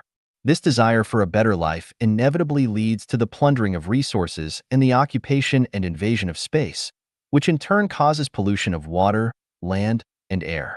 This pollution leads to a vicious cycle, further shrinking the living space. The smaller the space, the fiercer and more brutal the competition for survival. Humanity must find a solution. If not, plagues, wars, famine, disasters, earthquakes, and floods will accompany theft, robbery, kidnapping, occupation, and murder in quick succession. This is called nature. At the same time, there is another risk, which is the forced purification by divine beings. Years ago, I had a dog named Larry. After mating with a neighbor's dog, Larry gave birth to 11 puppies. Initially, the puppies ran around the yard, bringing vitality and joy, but as they grew, trouble followed. First, they fought over food, then their droppings were everywhere, and eventually, I could not walk through the yard. The 12 dogs competed for my attention, surrounding me so tightly that I couldn't move. Dogs are particularly jealous. To win my favor, they started biting each other. What was even worse was that once the door opened, they would rush out, scaring passers-by, especially children who would scream. I had no choice but to give away 6 of them. The remaining 6 were still not easy to handle. Although the number was reduced, the problems persisted. I had to give away a few more until only 3 were left, and the yard finally became peaceful. I concluded that my yard could only accommodate 3 dogs. Once the number exceeded 3, the number of dogs and the yard size did not match. For the dogs that were given away, they couldn't understand why I had to clean them out, but for me, I knew why I had to remove them from my yard. I was forced to implement a forced purification. In a large yard, keeping a few dogs is my choice, but dogs have their nature. They need to mate and reproduce. Preventing them from mating and reproducing is too cruel, but if they mate too often and have too many offspring, the space cannot accommodate them. The result is forced purification. Humans should be more rational than dogs and should be able to foresee crises. If everyone acts according to their own will, considering only the individual and not the whole, calculating only for the part and not planning for the whole, the result will be to force the divine beings to implement forced purification, to resolve the current crisis of overpopulation and limited space, and to avoid the mutual hatred among humans caused by limited space and the ensuing catastrophe. Humanity must live and produce according to the theories of Life Genuine. But this is just wishful thinking, a fantasy, even a delusion. What should be done? We must take a long-term view and lead those who understand the truth out of the narrow space of competition. As for the rest, leave it to fate. 信即真理，爱即生命. Faith is truth, love is life. Xiefeng. August 16, 2005. Translation edited by Qin Yu. Faith is truth. In Article 57 of the chapter of Revelation, truth is explained as the way of the greatest creator. Walking the way of the greatest creator is walking the path of truth. However, this explanation might still seem vague and elusive, making the concept appear broad and mysterious. To bring it closer to reality and help us understand truth more clearly, I will express it differently. Truth is faith. Humanity has always pursued truth, and people often say, we must uphold the truth. Now, people should understand that truth is faith, and truth is the way of the greatest creator. Faith is a state of resonance within the soul, a meticulous and rigorous thinking structure, a perfectly symmetrical system capable of instant reaction. Faith is an attribute of the greatest creator, the essence of gods and Buddhas, the quality of celestial beings, and the pursuit of sages. Many people have saved themselves through faith. The New Testament of the Bible contains numerous examples illustrating this. As long as a person has genuine faith, any illness, whether blindness, leprosy, or paralysis, can be healed without treatment. There was a woman who had suffered from uterine bleeding for decades. Because of her faith, she touched the hem of Jesus' garment, and her illness was healed instantly. Faith not only heals, but can also bring the dead back to life. Jesus is the embodiment of faith, and he clearly tells us that with faith, a person could uproot a tree and plant it in the sea. Jesus often expressed frustration with us, saying, "You of little faith." His disciples went out to preach and often returned without success, and Jesus would say they had little faith. Even Peter, who had the greatest faith, wanted to walk on water when he saw Jesus doing so. When he first stepped onto the water, he walked a few steps because of his strong faith. But when he saw the towering waves around him, fear took hold, and his faith quickly diminished. As his faith waned, he could no longer walk on water and began to sink. Jesus called him a man of little faith. If Peter had maintained his faith, if he had faced the stormy waves with calm confidence, he would not have sunk. Buddha Shakyamuni also said that if a person has genuine faith in the Diamond Sutra, they can become a Buddha. If they reach the state of formlessness, they can become a true bodhisattva. I, Xiefeng, have high hopes for many people, referring to them as masters, great ones, saints, messengers, and angels.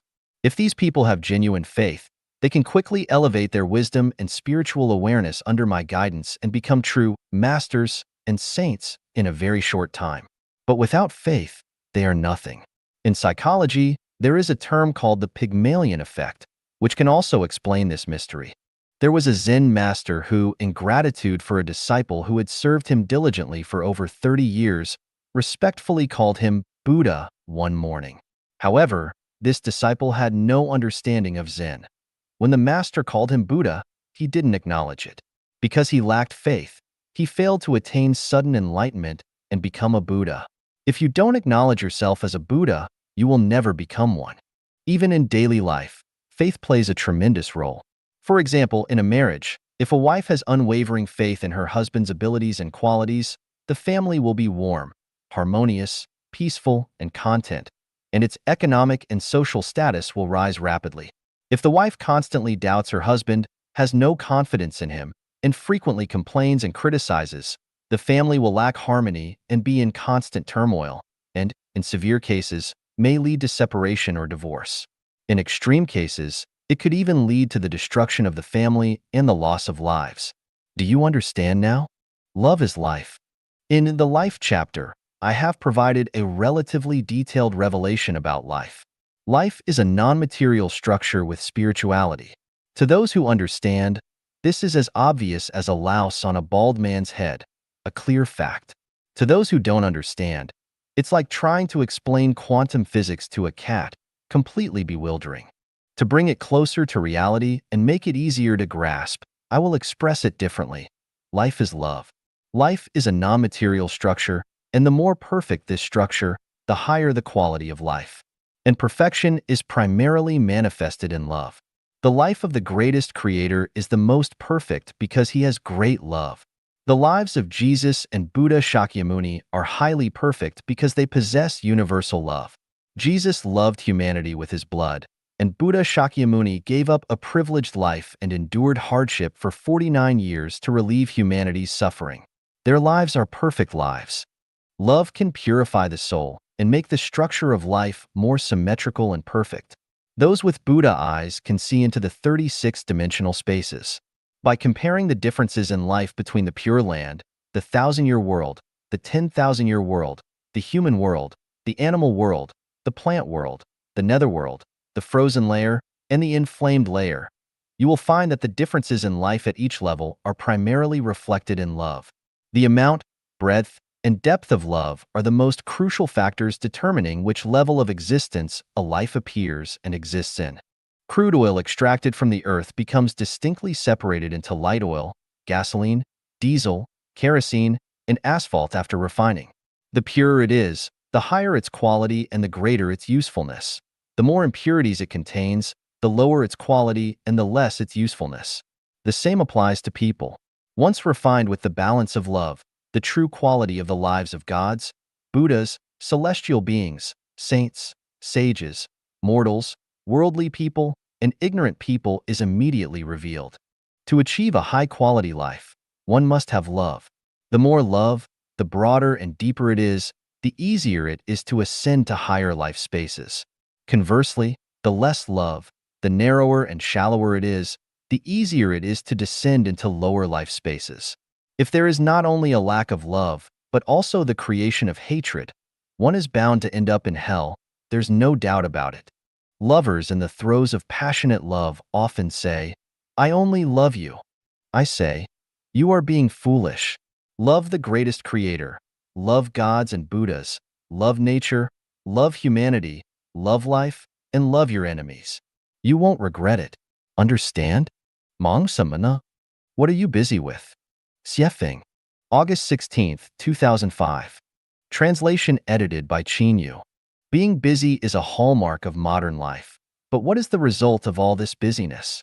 What are we actually busy with every day?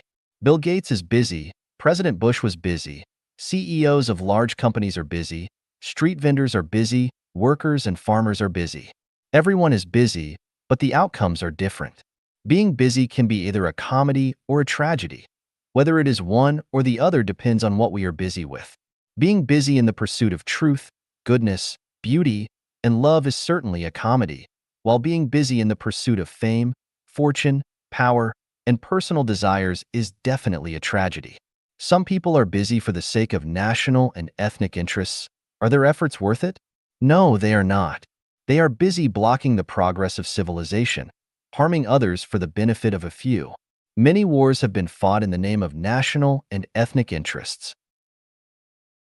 If everyone prioritized national and ethnic interests over the interests of all humanity, these people would be the scourge of humanity. Being busy for the sake of national or ethnic interests is narrow-minded and short-sighted. Consider the small nations in China's history.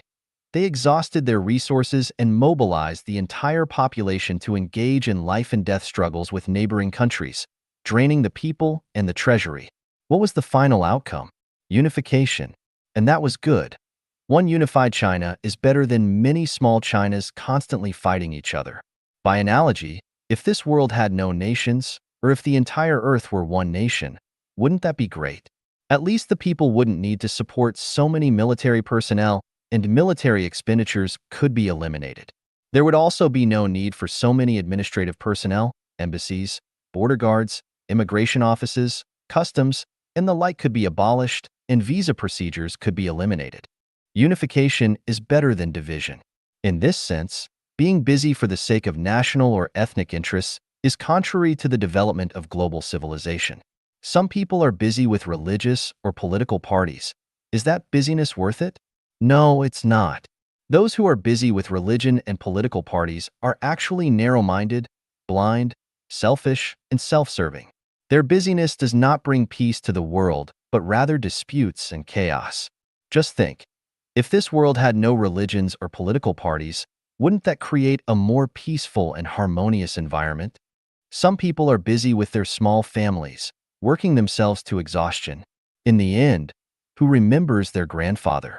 Which family can remain prosperous for generations? A lifetime of busyness for the sake of family might end up bringing not joy and happiness to future generations, but rather pain and misfortune. And what about the husband-wife relationship? It can dissolve at any time. There's no husband whose death would cause his wife to be unable to live, and no wife whose death would drive her husband to jump off a building. A home is a shackle, a cage, but people are deeply trapped in it, with no way out. Today is the era of the internet. Many people are busy online all day, writing articles, making comments, but they haven't thought that these are all fleeting like smoke. Some articles remain online for only a few hours before disappearing. Do we still hope that people will return to read those articles? Other than reading them ourselves, who has the time to go back and read? Every day, there are new articles to read. Who still reads outdated ones?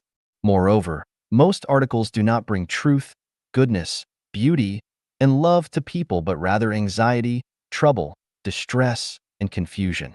They create hatred and expose falsehood, evil, ugliness, and resentment, which is no different from garbage, except that this is cultural garbage, spiritual and mental garbage. Some people are busy making friends, attending meetings, gatherings, banquets, birthday celebrations, housewarming parties, weddings, and funerals. Is this joyful or sorrowful? The more worldly people you associate with, the more distress you will have. Is it really necessary to be busy with all this? Some people are busy learning knowledge, reading books and magazines, attending various classes and exams, which is very hard work just to make a living. I wonder, in ancient times, people didn't have so many opportunities to acquire knowledge, and they didn't have as much knowledge as we do today. But does that mean they lived unhappy, unfulfilled lives? There are some people whose busyness is indeed valuable because they are busy pursuing truth, goodness, beauty, and love. From this, they gain wisdom, true joy, and happiness, and they elevate the quality of their life. They not only fully enjoy the pleasures of life while they are alive, but also lay a foundation for a beautiful future life. Jesus taught us, what good is it to accumulate wealth on earth? Accumulate treasures in heaven. Where your treasure is, there your heart will be also. This kind of busyness is the only busyness that is truly valuable. Pursuing truth, goodness, beauty, and love is walking on the way of the greatest creator. We should constantly ask ourselves, what am I busy with? 孕育时间越长，果实越香. The longer the gestation, the sweeter the fruit. Xiefeng. Translation edited by Qin Yu. There's a folk saying, peach trees take 3 years, apricot trees take 4. But if you want to eat walnuts, you'll need to wait 18 years. This means that a peach tree bears fruit 3 years after being planted, and an apricot tree after 4 years.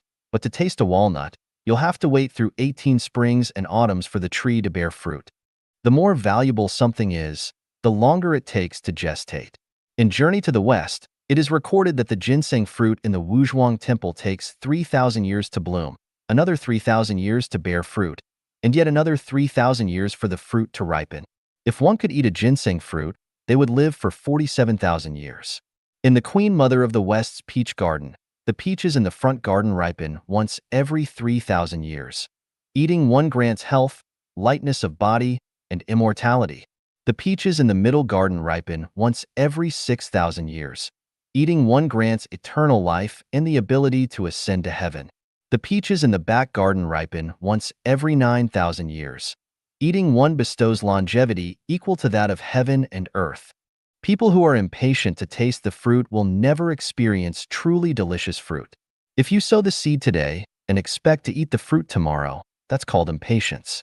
Some people don't even want to sow seeds and instead plot to get, deceive, steal, or rob the fruits of others' hard work. While there may be a chance of success in this world through such methods, and the lure of success without effort can tempt many to follow suit, the fruits they obtain this way will not be sweet and are likely to be toxic.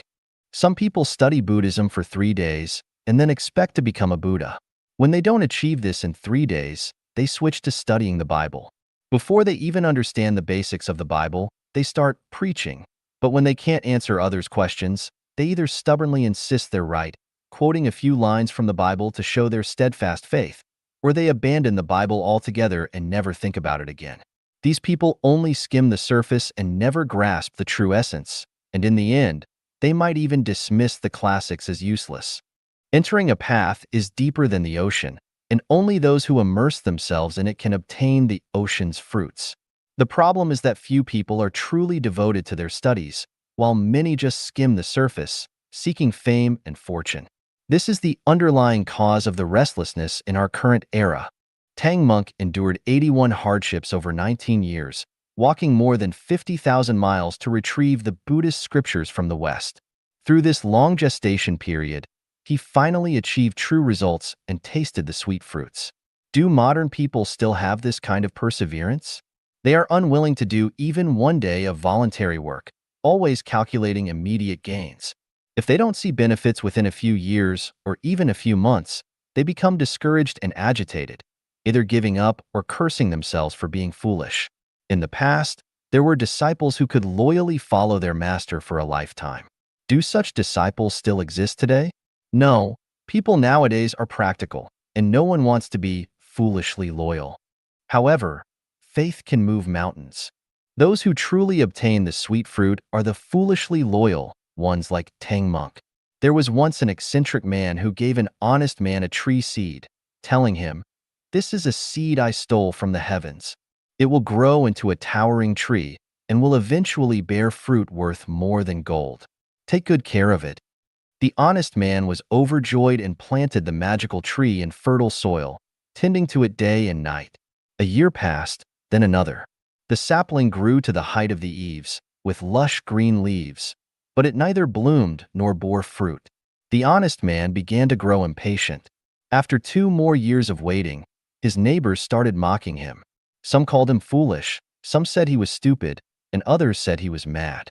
"You've been bewitched by a madman's words. There's no tree that bears fruit worth more than gold. You've been duped," they jeered, "wasting your time tending to a tree every day like a madman." The honest man felt deeply hurt, but he couldn't bear to give up, so he decided to wait a little longer. 6 more years passed, and still, the tree bore no fruit. His reputation as a fool had spread far and wide. One day, his patience reached its limit. Thinking of the 10 years of hard work and wasted time, he became furious and angrily raised an axe to chop down the tree. 2 years later, the eccentric man returned and asked the honest man, "Where's the tree?" The honest man, fuming with rage, shouted, "You're a big liar. I tended to that damn tree for 10 years, and it never bore any fruit, so I chopped it down." The eccentric man sighed and said, "You were too impatient. That tree needed 12 years to bear fruit. This year would have been its fruiting period. The fruit was the fruit of life, and eating it would have allowed you to ascend to immortality. What a pity, what a pity." With that, the eccentric man disappeared in a puff of smoke. Many miraculous fruits have vanished from the earth forever due to people's lack of faith and their eagerness for quick results. What a pity. Truly, what a pity. Life Genuine holds the secrets of life. Want to obtain them? Then, carefully cultivate the Life Genuine tree. 给生命增值. Adding value to life. Xiefeng. Translation edited by Qin Yu. In society, there is a common phenomenon. When someone moves to a new place for work or life, having a letter of introduction from a famous person or an important department can command immediate respect, making things easier. For instance, if you present a letter from the president's office, not only will ordinary people be impressed, but even a governor might show deference. Conversely, if your letter is from a local neighborhood office, you might not even get a meeting with the county chief, let alone the governor. Similarly, if you display a photo in your living room of yourself with President Bush or Bill Gates, people will view you with greater respect. However, if the photo is with a criminal, people will likely keep their distance, treating you with caution. This approach is a way to add value to one's life. The person hasn't changed, but with eye-catching packaging, others assume the content must be valuable. Just as an ordinary product's price can increase dramatically with exquisite packaging, a person in society can benefit from effective self-presentation. Good presentation not only enhances one's image, but also makes tasks easier. During my travels in China, whenever a taxi driver asked where my child was studying and I mentioned he was attending university in the United States, their attitude and tone would noticeably shift, as if my status and value had suddenly increased, allowing me to project a more dignified demeanor. Is this superficial? Not at all.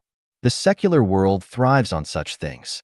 In fact, truthful self-presentation can not only enhance one's appearance, but also has a profound psychological impact, subtly increasing one's self-worth.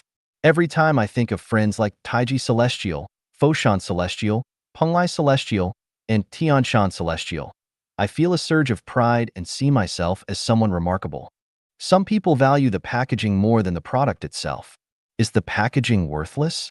If Xiefeng becomes internationally renowned one day, my packaging will become very valuable. A certain Chanyuan Celestial might proudly say, Xiefeng is my close friend. I can call him anytime. Appropriate self-presentation truly makes a difference. Why not embrace it? Adding value to one's life is about enjoyment. Life is essentially a game, so why not play it to the fullest? Only a fool would be overly serious and devoid of any sense of fun. However, if you can add value to your life, the significance becomes much greater. St. Peter and St. Paul were different from ordinary people, as were Guanyin Bodhisattva and Manjusri Bodhisattva, because of their special relationships with Jesus and Shakyamuni. Thus, their lives were imbued with greater value. Adding value to life goes beyond mere self-presentation or having fun. It's about enhancing the quality of one's life. Even the finest gem won't shine without being cut, polished, and refined. Even the best ivory won't become a masterpiece without careful carving. A blank sheet of paper has little value, but when a master artist paints landscapes, birds, and flowers on it, and adds deeply meaningful inscriptions, its value increases significantly.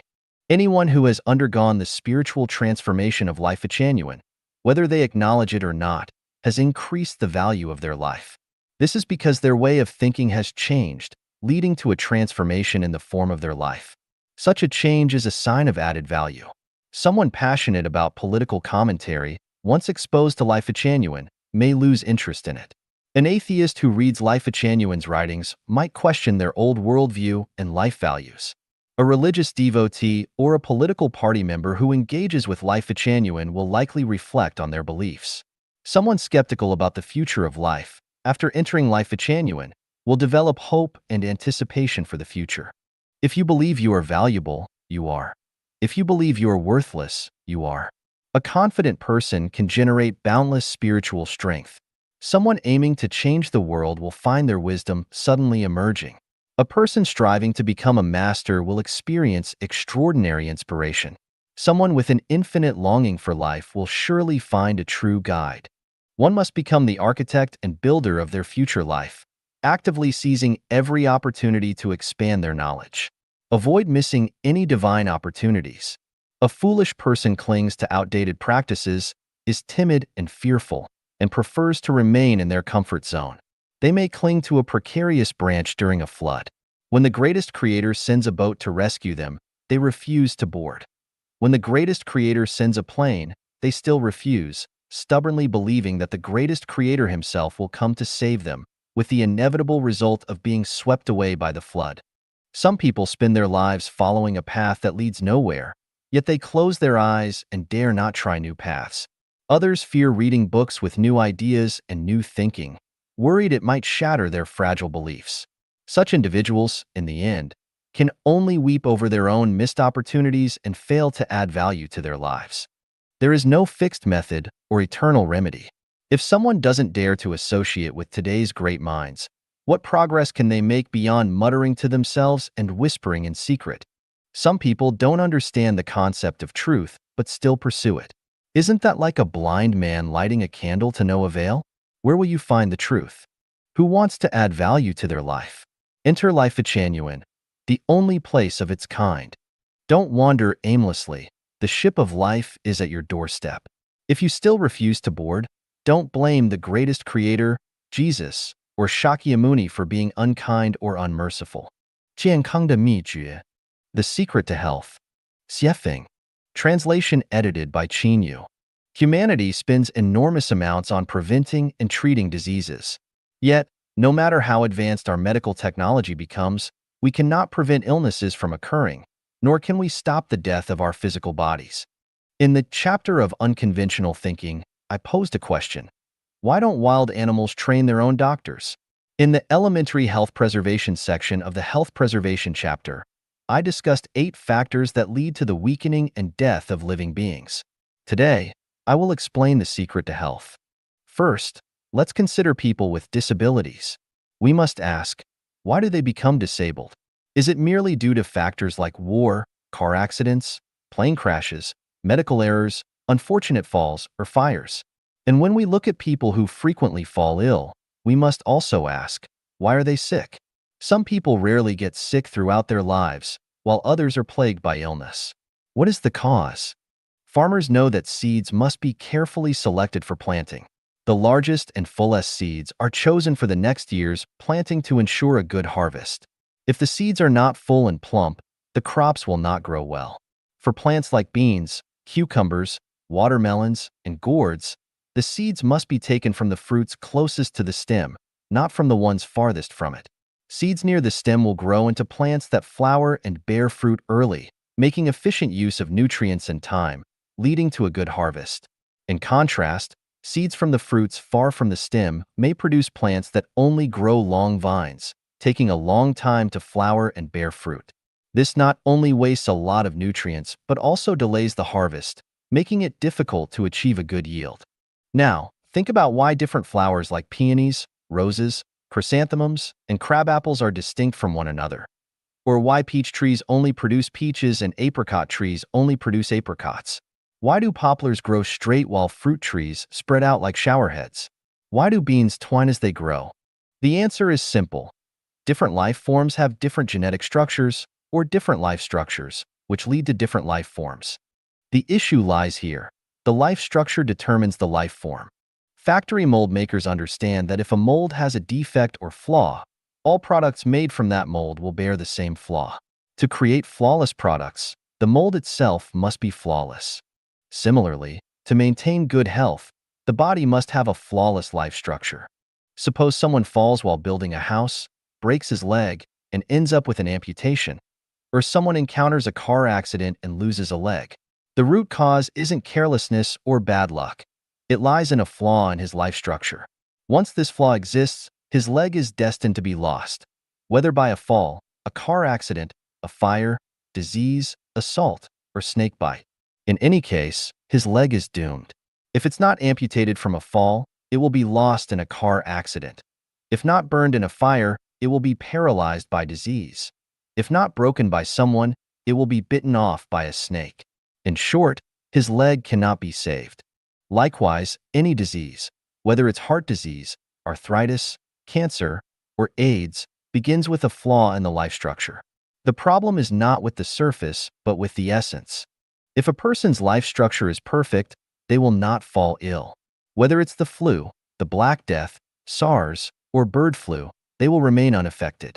They also won't encounter accidents like car crashes or plane crashes. Even if they do, they will survive unharmed. A simple observation reveals a pattern. People who frequently fall ill have psychological and mental issues, not physical ones. To maintain a healthy body, one must first have a healthy mind and spirit.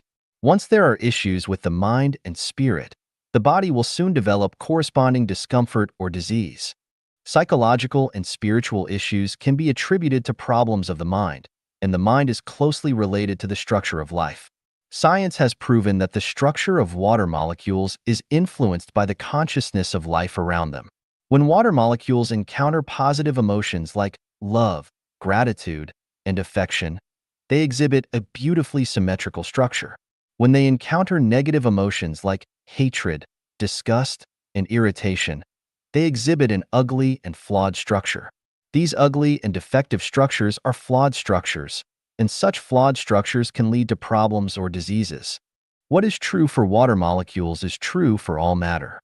The structure of our bodies changes with our mental state. To have a healthy body, we must first have a healthy and perfect soul. A great person once said, "After 40, a person is responsible for their own appearance."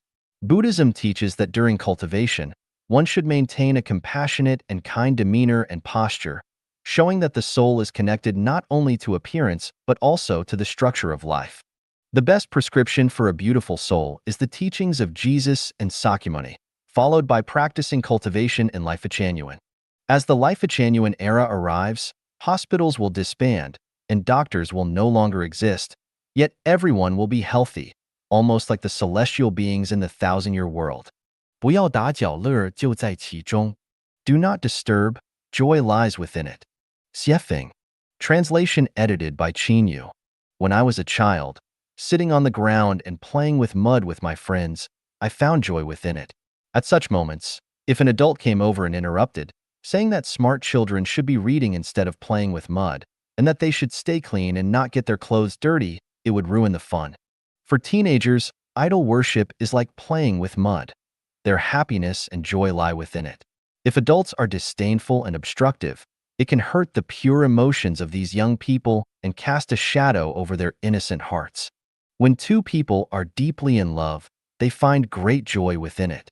If teachers or elders insist on them being rational, it can prevent the budding of love from blooming at the right time, leading to enormous regret and endless consequences in their lives. A woman with a beautiful figure might enjoy taking nude photos of herself and sharing them publicly. Please don't judge her by conventional moral standards or try to bring her down. She is immersed in her own joy, and many others are thrilled and excited by the beauty of her art. This aligns not only with the original intent of the Garden of Eden, but also with the life of celestial beings in the 10,000-year world of heaven. Some people enjoy seeking thrills, horse racing, playing the stock market, bungee jumping, adventuring, having affairs, or even overthrowing regimes. Please do not interfere.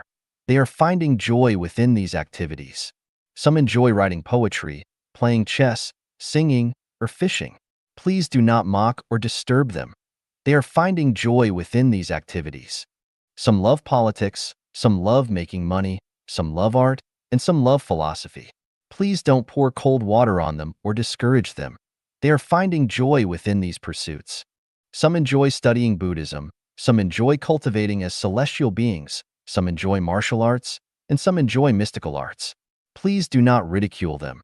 They are finding joy within these practices. Some enjoy getting married, some enjoy being single, some enjoy meditating, and some enjoy hiking. Please do not give unsolicited advice or offer misguided suggestions. They are finding joy within these preferences.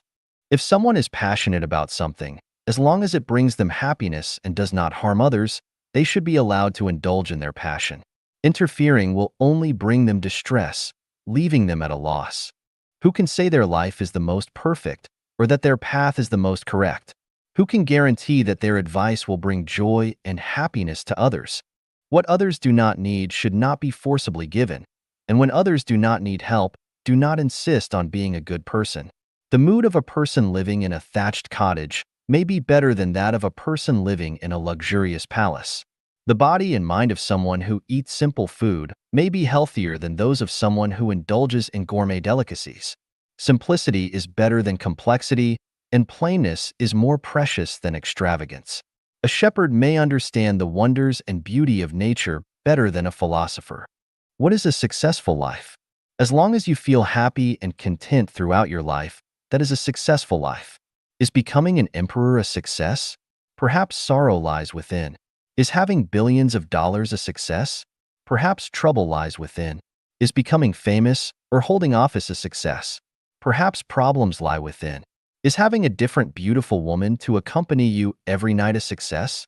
Perhaps disaster lies within. Is writing 1,000,000 articles a success? Perhaps moral corruption lies within. Good fortune hides within bad, and bad fortune lurks within good. The lotus emerges pure from the mud, while fish perish in clear water. The gates of a wealthy household may conceal the starved dead, while a remote place may give birth to a phoenix. Who can discern this? Cleverness can lead to its own downfall. As the saying goes, the mantis stalks the cicada, unaware of the oriole behind. A lifetime of humiliation may instead lead to the Buddhist path. A life of poverty may instead lead to the celestial way. Who can comprehend these mysteries? Only those with great wisdom and insight should offer advice or make suggestions, and only those with deep enlightenment should educate or guide others. It seems I must also be cautious. Otherwise, I may not be doing good but instead accumulating karma.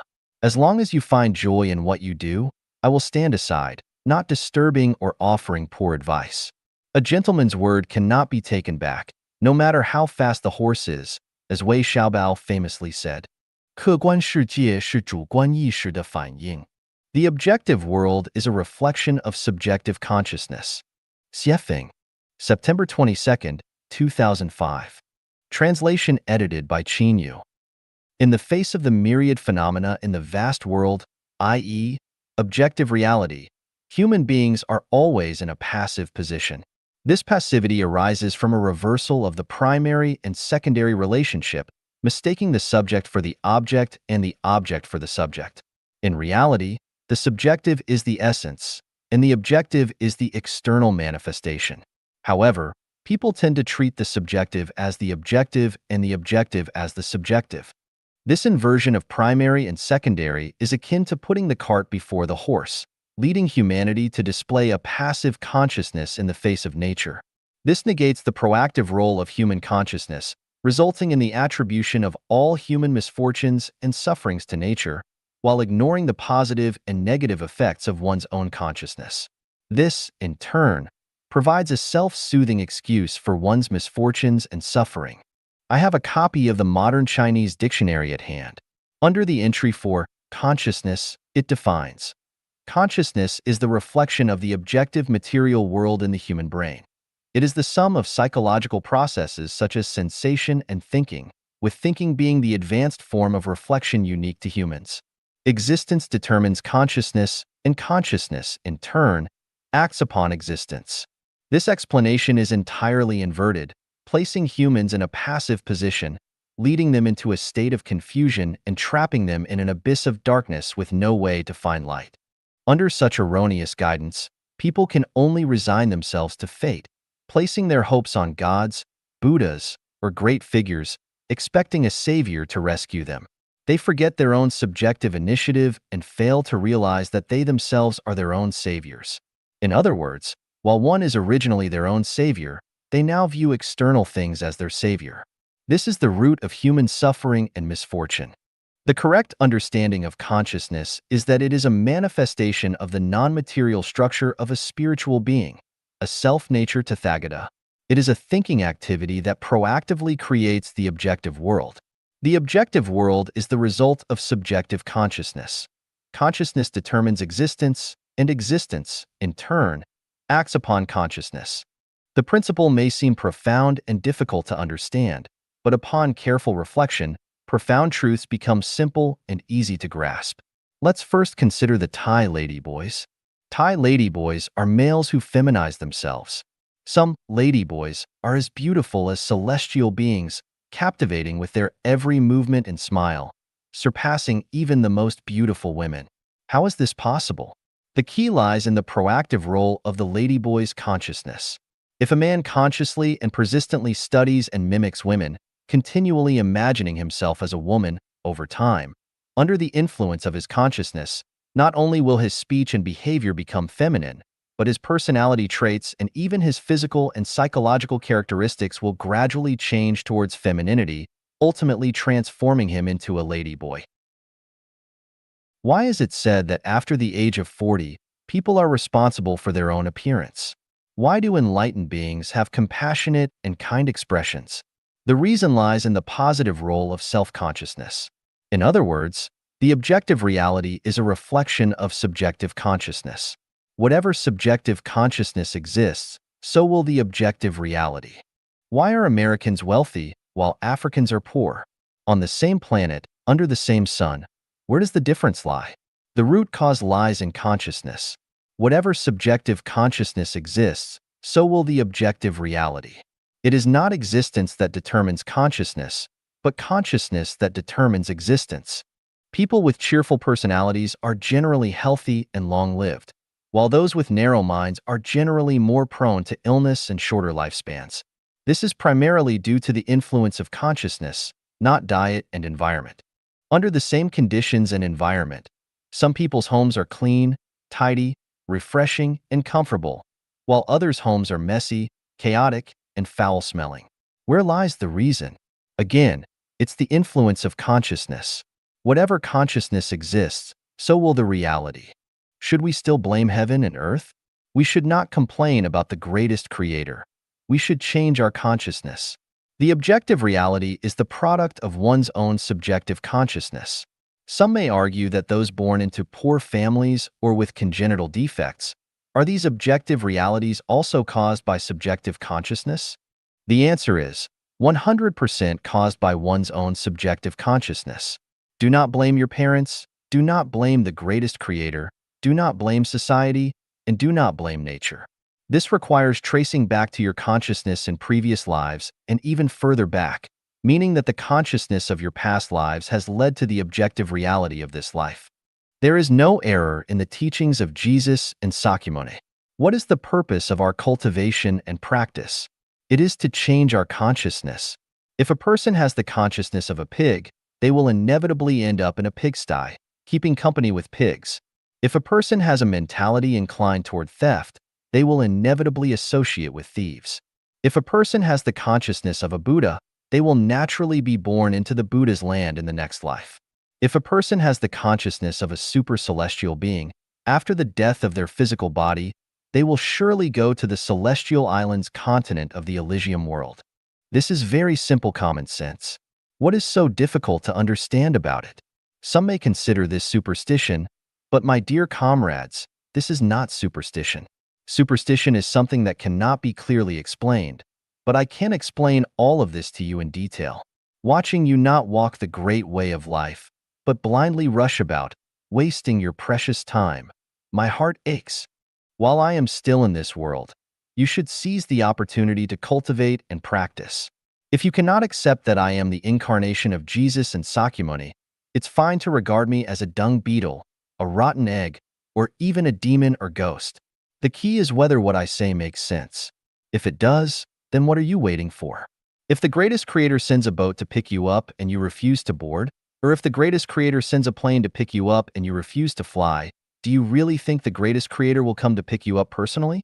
Just weigh how important you are, and you'll understand. 突破围墙意识. Break through the consciousness of walls. Xiefeng. Translation edited by Qinyu.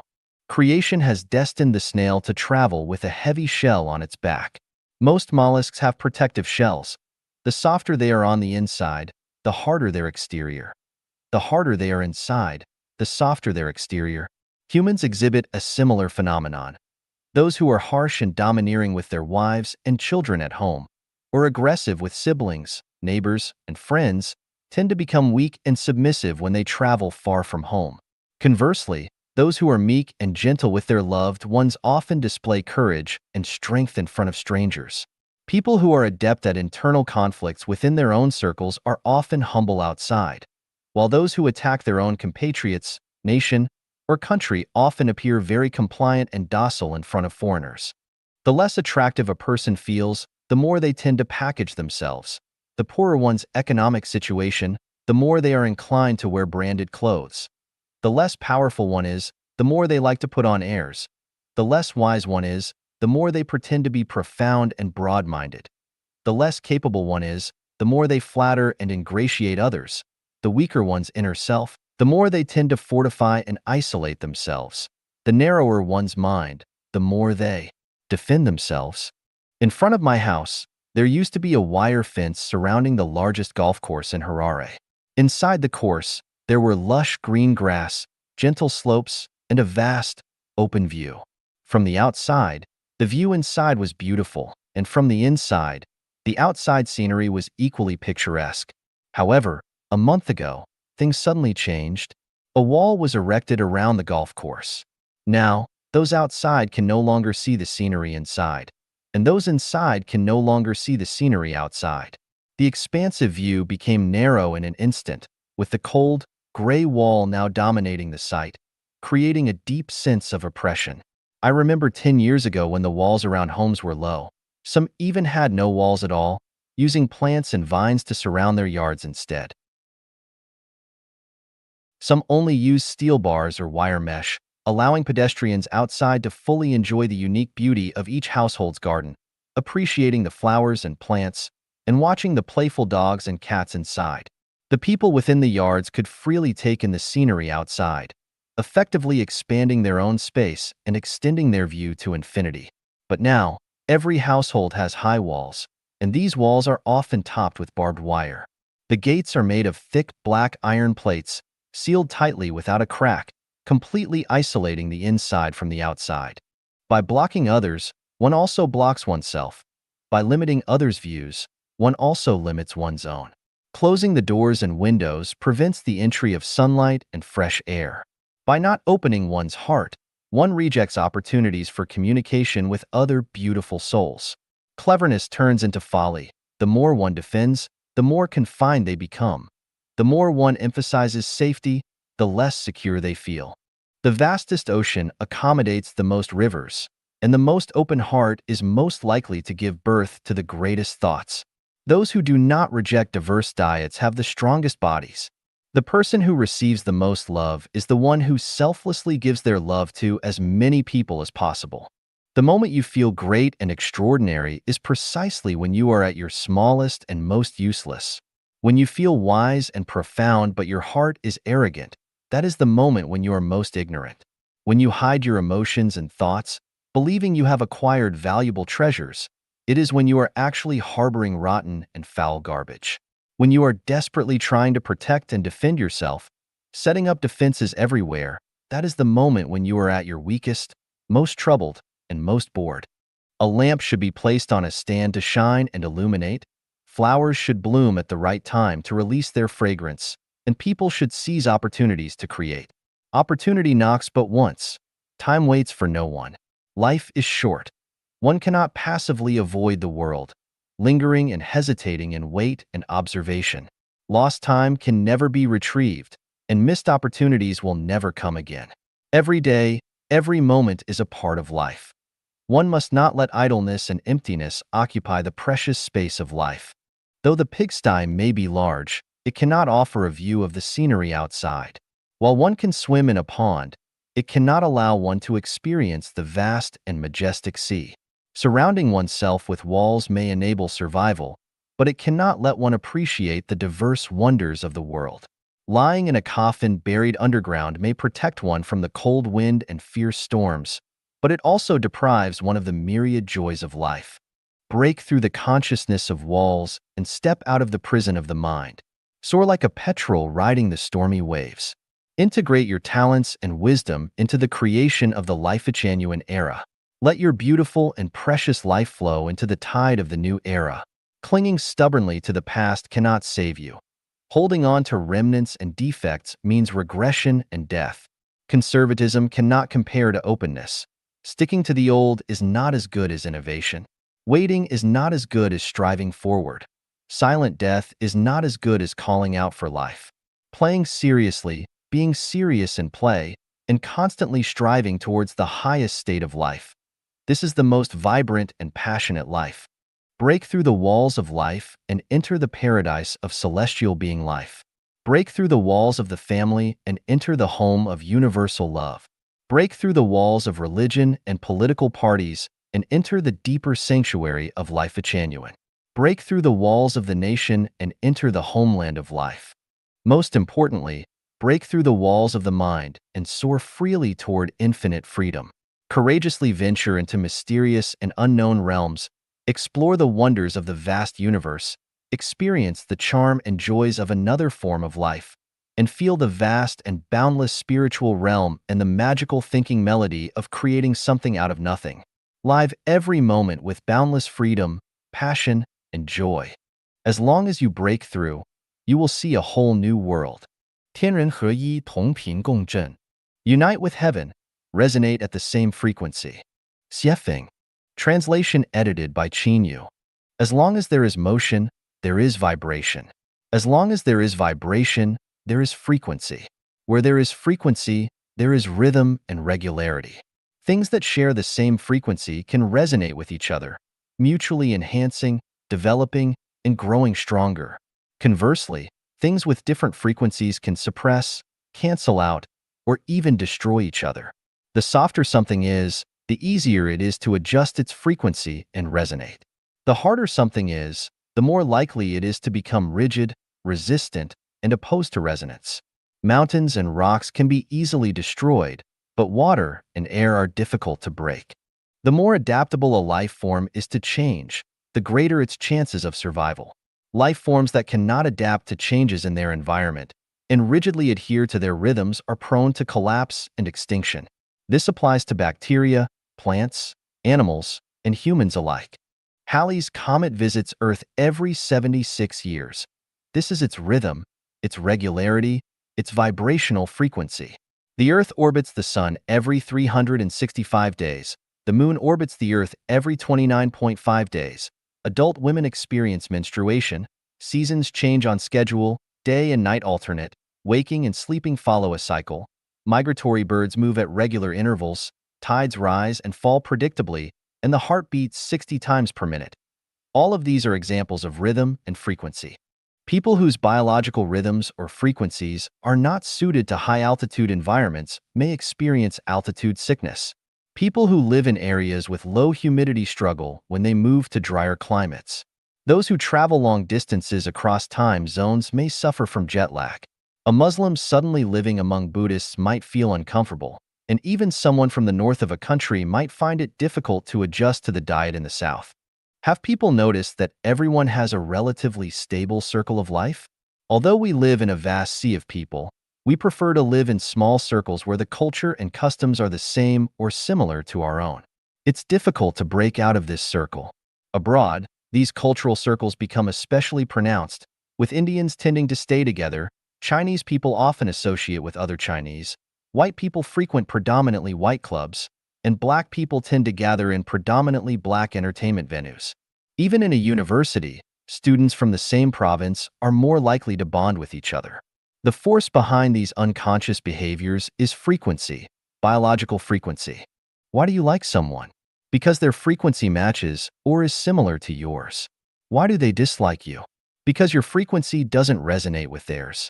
When frequencies can't resonate, there is no harmony, and without harmony, peaceful coexistence is impossible.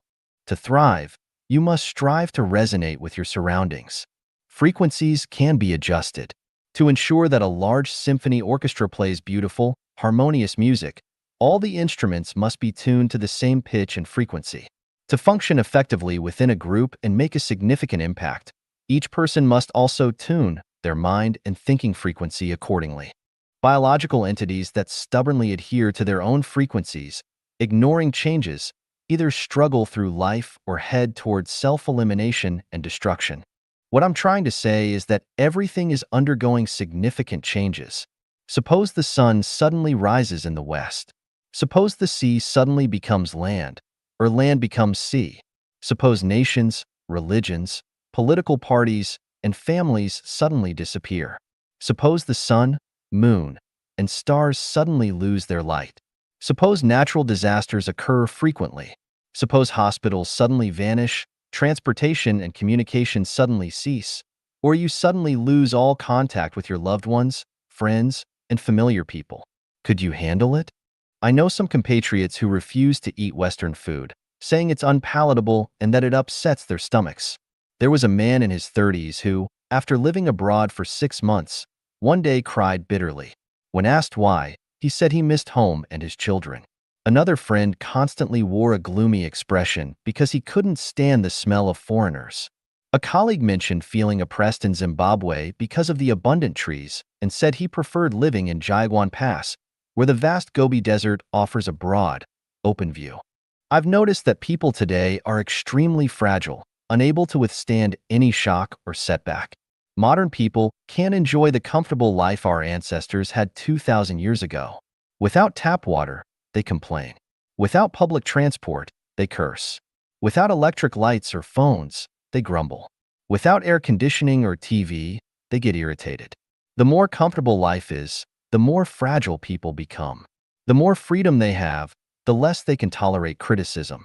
If things don't go their way, they abandon themselves to despair, self-pity, and self-loathing. If someone's words are even slightly careless, unintentional from the speaker but taken to heart by the listener, they sulk, throw tantrums, demand independence, seek division, or either remain silent or fly into a rage. They judge others by their own standards. No one can help. Fragility is not the same as softness. I hope people can be soft, not fragile. Softness can adapt to various frequencies, but fragility leads only to death. The unity of heaven and humanity doesn't just mean heaven-human resonance, heaven-human oneness, or heaven-human holography. It also means adapting to the changes of heaven. We can't always expect heaven to conform to human desires. Instead, we should consider how humans can align with the will of heaven, resonating with the changes in the Tao. If it rains, crying won't help. If it snows, shouting is useless. One must adapt to the changes of heaven. The stars are awakening. Consciousness must change. The frequency of the heavens is going to change, and people should enter life genuine. All religions will unify into one uniform belief. This is the trend of the times, and we must adapt. We must change the frequency of our minds. If our frequency does not change, the fate of the dinosaurs serves as a warning. Bitter medicine is good for illness. Honest advice is good for life. I earnestly and with sincere care call out to people, the great power is coming. Hurry up. The gate to heaven is as narrow as a seam. Follow the guide to your future, and don't look around, left or right. To resonate with heaven is the true path. 人生的参照系和坐标系 The reference frame and coordinate system of life. Xiefeng. Translation edited by Qin Yu. After reading Dan Xin's Recreating Reality, a direct hit on the frame of reference, I suddenly gained some insight. Dan Xin mentioned, whatever frame of reference you establish, your life will correspond to that. The relationship between a person and the world will be shaped accordingly. This is indeed the truth. Life must have a frame of reference. The kind of reference frame one adopts will determine the kind of life one leads. When we observe human society, we find that people are grouped together, and the primary factor that determines these groupings is the frame of reference. People with the same frame of reference tend to cluster together, while those with different frames of reference find it difficult to integrate. What frames of reference exist in human society? The Bible, the Quran, Buddhist scriptures, the Tao Te Ching, science, wealth and fame, the theory of evolution, New Age concepts, Marxism, and Mao Zedong thought. These are all different frames of reference. If we classify them another way, the greatest creator, gods, Buddhas, celestial beings, humans, life, natural society, human society, time and space, non-material, and so on are all frames of reference. Christians take the Bible as their frame of reference. Muslims take the Quran. Buddhists take the Buddhist scriptures. Communist Party members take Marxism and Mao Zedong thought. Merchants take wealth. Politicians take power. Scholars take fame. And ordinary people take daily survival as their frame of reference. The ignorant have no frame of reference. A frame of reference is crucial. Choosing the wrong one can lead to a lifetime of regret and endless harm. One misstep leads to eternal remorse. So, what is the best frame of reference? What standard should we use to establish our life's frame of reference? I believe that the best frame of reference is one that allows people to live a life of value, meaning, joy, and happiness while also giving them hope, enthusiasm, drive, and vitality, and enables them to transition from the human world to heaven. I believe Life Genuine is such a frame of reference. With a frame of reference, one can then enter a coordinate system. Bacteria, insects, wild beasts, birds, fish and tortoises, flowers, plants, domestic animals, the ignorant, the worldly, the mortal, sages, celestial beings, Buddhas, gods. These all represent different coordinate systems. The Life Genuine members, the Chanyuan Celestials, use celestial beings as their coordinate system. The kind of reference frame you adopt will shape the life you lead, and the kind of coordinate system you choose will determine the quality of your life. Let us take Life Genuine as our frame of reference and celestial beings as our coordinate system, as we move toward the Celestial Islands continent of the Elysium world. 相生相克保持平衡 Mutual generation and restraint maintain balance. Xiefeng. Translation edited by Qin Yu. Balance brings blessings. Excess brings misfortune. The coexistence of mutual generation and restraint is the essence of peace. This is true for the universe, and it should also be true for human life. I have studied the five elements theory, and was once fascinated by fortune-telling for others. I discovered that the ancient Chinese wisdom is profound and mysterious. What is often dismissed as nonsense and superstition by the secular world actually contains the crystallized wisdom of our ancestors, who deeply studied the laws of the universe and the trajectory of life's blessings and misfortunes.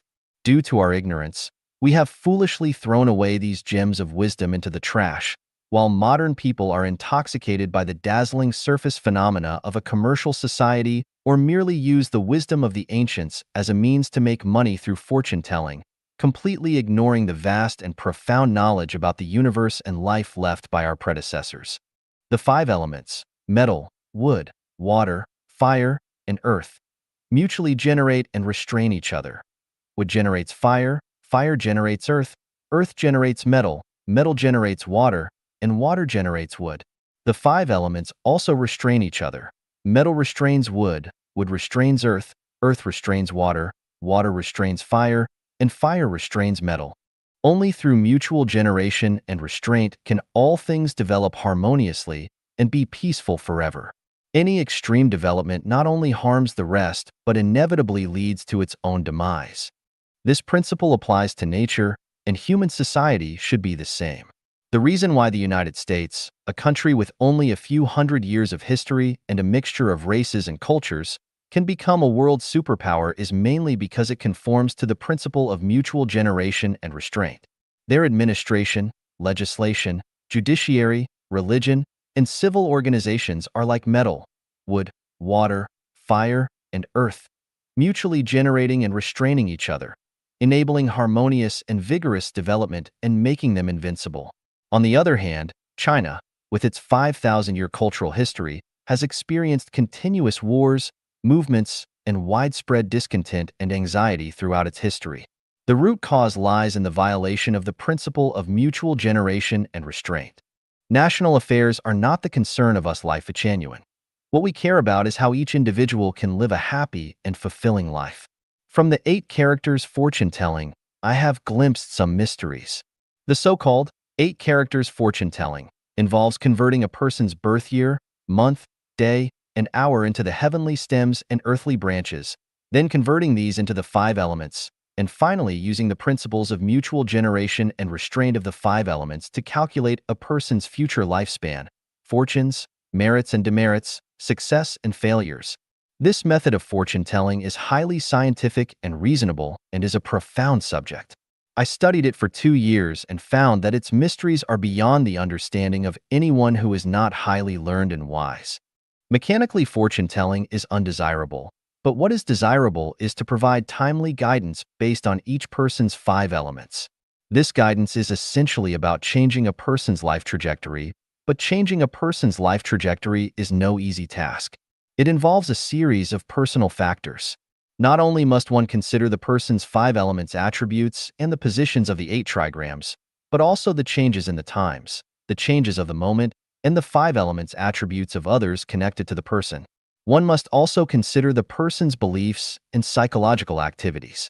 If any of these factors are ignored, fortune-telling guidance may have negative consequences or even disastrous results. Therefore, I no longer dare to tell fortunes. One universal insight I've gained is worth sharing. Fate lies in balance, and a life that has lost its balance will inevitably lead to sorrow and disaster. In Revelation chapter, Article 29, The Priorities and Urgency of Life, I gave a brief explanation of what are the priorities and urgency of life from a macro perspective of life as a whole. From a micro perspective, each stage of life has its priorities and urgencies, and even each day has its priorities and urgencies. Ignoring priorities and urgencies and spending much time on what is secondary and trivial can lead to distress at any time. So maintaining balance is crucial. The reason why the 5 elements of metal, wood, water, fire, and earth can exist forever is mainly that they can mutually generate and restrain each other, maintaining balance. Balance is perfection, smoothness, harmony, and the law for the permanence of life. If a person's 5 elements attribute is mountain fire, and if their relatives have a predominantly fire attribute, and they live in the southern part of the country, this indicates that the fire element is too strong. If they encounter a fire year, fire month, fire day, or fire hour, the fire will inevitably burn fiercely. The external manifestation could be illness, disaster, or even sudden death, unexpected misfortunes such as illness or car accidents. At this time, traveling to the north to visit relatives, or being with a few people whose five elements attribute is water, especially those whose attribute is heavenly water, can alleviate the severity of the situation. Giving flowers, crops, and trees the right amount of water will make them grow well, but soaking them in water will inevitably drown them. Therefore, more is not necessarily better. Moderation is best. People generally resent those who restrain them, wishing to destroy them. A powerful and corrupt person hates party discipline, hates media interviews, and hates the freedom of speech of the common people. They see the factors that restrain them as enemies, and the inevitable result is that they will fall when they are at their peak. Aside from emotional factors, parents, spouses, children, etc., are the restraining factors on a person's path of cultivation. But it is precisely these restraining factors that prevent a person from going to extremes and from going mad. Attending school, working, and participating in social activities are also restraining factors on the path of cultivation. These restraining factors provide us with opportunities for cultivation and excellent opportunities for insight. Good fortune hides within bad, and bad fortune lurks within good. Appropriate help or harm to others is beneficial, while excessive help or harm will lead to disaster. Conclusion: when the direction is right, every step is an elevation. Metal, wood, water, fire, earth mutually generate and restrain each other. As for the myriad affairs of life, one should go with the flow but never go to extremes. Do not seek possession, but seek balance. Do not seek fame, but seek inner peace. Do not seek intensity, but seek emptiness and elegance. 破坏与创造, destruction and creation. Xiefeng. Translation edited by Qin Yu. Refusing to grow means stagnation, rigidity, and death. Without a series of deaths, life loses all its meaning. The silkworm breaks out of its egg, bathes in sunlight, gentle breezes, and dewdrops, busily feeds on mulberry leaves. It continues to grow, shedding its skin twice in a complete transformation, producing golden or silvery silk. Then it spins a cocoon, transforming itself into a pupa. After a period of cultivation and practice, it changes its life structure and finally breaks out of the cocoon, emerging as a butterfly, fluttering gracefully among flowers and trees, fully enjoying the splendor of life. The eggshell, old skin, and cocoon are forms of protection, but they are also constraints. Only by continuously creating and then destroying can a brand new life form be born, soaring freely in the vast mountains and rivers. Isn't human life just the same? Family, ethnicity, nation, religion, and political parties are like the eggshell and cocoon. Initially, they protect, but later, they become restraints and shackles. If the silkworm does not break the shell and abandon it, it will die within it. Even if it does not die, it will remain forever curled inside, unable to enjoy the joy of becoming a butterfly. Constantly dying and being reborn is the meaning of life. Continuously creating and destroying is the meaning of human existence. This is a new way of thinking, a new way of life, a sage's view of life, a saint's worldview, a divine perspective on life, and the greatest creator's view of the universe. Every day, as the bright sun breaks through the morning mist and rises in the east, the crystal-clear dewdrops on the leaf tips gradually evaporate in the morning light, and a new day begins.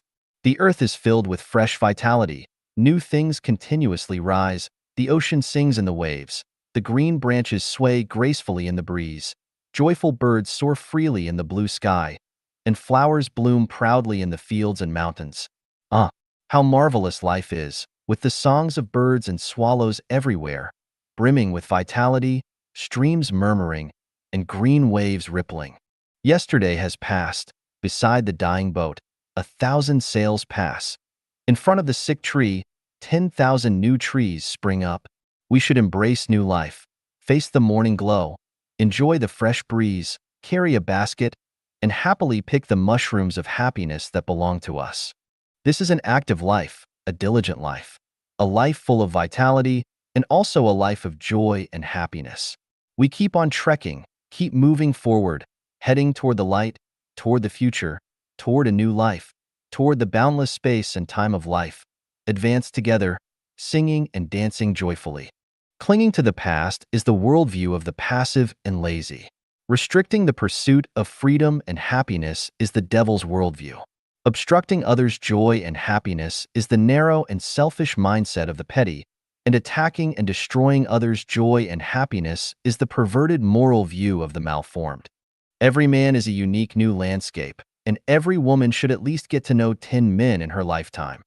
Every woman is a fresh and beautiful scenery, and every man should love at least 10 women in his lifetime. Keep the good ones, discard the bad ones in time, and then seek new scenery. The pursuit of freedom and happiness in love is a legitimate right granted by the greatest creator. Why not love? Why not pursue? Why live such a burdened life? In the end, isn't it just a trip to the crematorium? Don't cry and say, I haven't lived enough, or blame the heavens and earth, saying, I've lived too miserably. No. Say, I lived a free and fulfilling life, with no regrets. I lived according to the emotions the greatest creator gave me, with flavor, with affection and righteousness. Everyone should enter some religion or political group for baptism and experience, but don't get so deeply involved that you can't get out. Religion and political groups are like protective shells and cocoons. Only those who can enter and exit freely can transcend. If you can enter but can't exit, you will die in them, losing the qualification and opportunity to appreciate the wonders of the world. This is why Life Genuine insists on being friends without forming factions. Everyone belongs to a certain ethnicity and country, but ethnicity and country are also protective shells and cocoons. If we regard these shells and cocoons as our eternal protectors, then we live too narrowly, too boringly, too selfishly, and too conservatively. If our hearts are broad enough, we will appreciate all the ethnicities and countries in the world, befriending brothers and sisters of all ethnicities, and being friendly neighbors with sages and common folk from all countries. Blind arrogance in nationalism and statism is an obstacle and enemy to human happiness.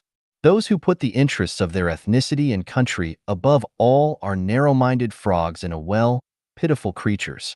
A person with a healthy mind will not limit their life vision to a narrow valley but will look beyond hills and mountains, toward the future, toward the whole world, to appreciate countless sceneries and styles. Therefore, we must constantly destroy fixed ways of thinking, destroy traditions that shackle human nature, destroy the old shells and cocoons that once protected us, destroy decayed morals that hinder the pursuit of freedom, and destroy all shackles that prevent us from enjoying life's joy and happiness. So, we must constantly create new ways of thinking, create new lifestyles, establish new views of life, the world, life, the universe, and morality, and open up the era of Life Genuine that humanity has long dreamed of. The me of yesterday has already died. I no longer cling to what is past. The me of today is a new me. I am willing to create and enjoy the present life to the fullest. The me of today will also die, and I will embrace tomorrow without hesitation, full of hope to welcome the arrival of a new day. Constantly dying, constantly being reborn, constantly destroying, constantly creating, changing the structure of life, sublimating the quality of life. New life will always belong to us. 两条平行线相交于一点. Two parallel lines intersect at one point. Xiefeng. Translation edited by Qinyu. Euclidean geometry asserts that two parallel straight lines can never intersect.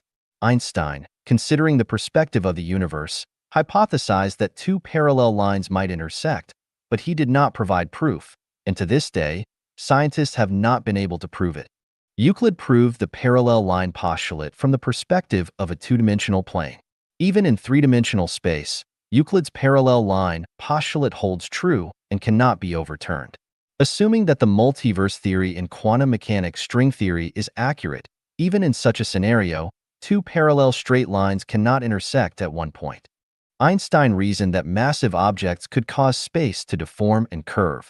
When light encounters an object with sufficient mass, gravity prevents it from traveling in a straight line, so two parallel lines might intersect at a certain point due to this curvature.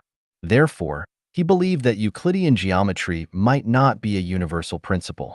Some scientists consider time as a dimension, and this has scientific reasoning because any object undoubtedly exists within time and evolves with the passage of time, unable to escape time's palm. However, scientists view time with conventional thinking. Although, according to the principles of general relativity, time can also deform. This deformation does not allow two parallel lines to intersect at one point because the two parallel lines would deform simultaneously and remain parallel after the deformation. According to the principles of black holes, two parallel lines may simultaneously terminate at a certain point in time, but this does not cause them to intersect at one point. The holographic theory of the universe also cannot prove that two parallel lines will intersect at one point. According to holographic theory, two parallel straight lines carry the same information and are equal. Once formed, they will continue to move forward in parallel along a fixed trajectory. However, in the unified field theory of the universe, two parallel lines will intersect at one point. So, what is the unified field theory of the universe? Scientists have been debating this, which is why the unified field theory has yet to be established. So how can I say that two parallel lines will intersect in the unified field theory of the universe? Scientists believe that there are only four fundamental forces in the universe: electromagnetic force, gravitational force, strong nuclear force, and weak nuclear force. But relying on these four forces alone cannot establish the unified field theory of the universe. According to the uncertainty principle of quantum mechanics, people realize that the motion state of fundamental particles, wave-particle duality, is related to the observer's method of observation. From this, some individuals who are not scientists but may belong to the category of scientists who are non-scientists realize that consciousness is related to the movement of matter. Thus, some have tried to incorporate the force of consciousness into the unified field theory, although this still does not constitute a complete unified field theory. I will briefly discuss the unified field theory of the universe in the chapter of Preaching Tao. For now, I will provide proof from the perspective of time and space to demonstrate that two parallel lines will intersect at one point. First, it is necessary to clarify that the traditional concept of time is incorrect. The idea that time flows uniformly is not in accordance with reality.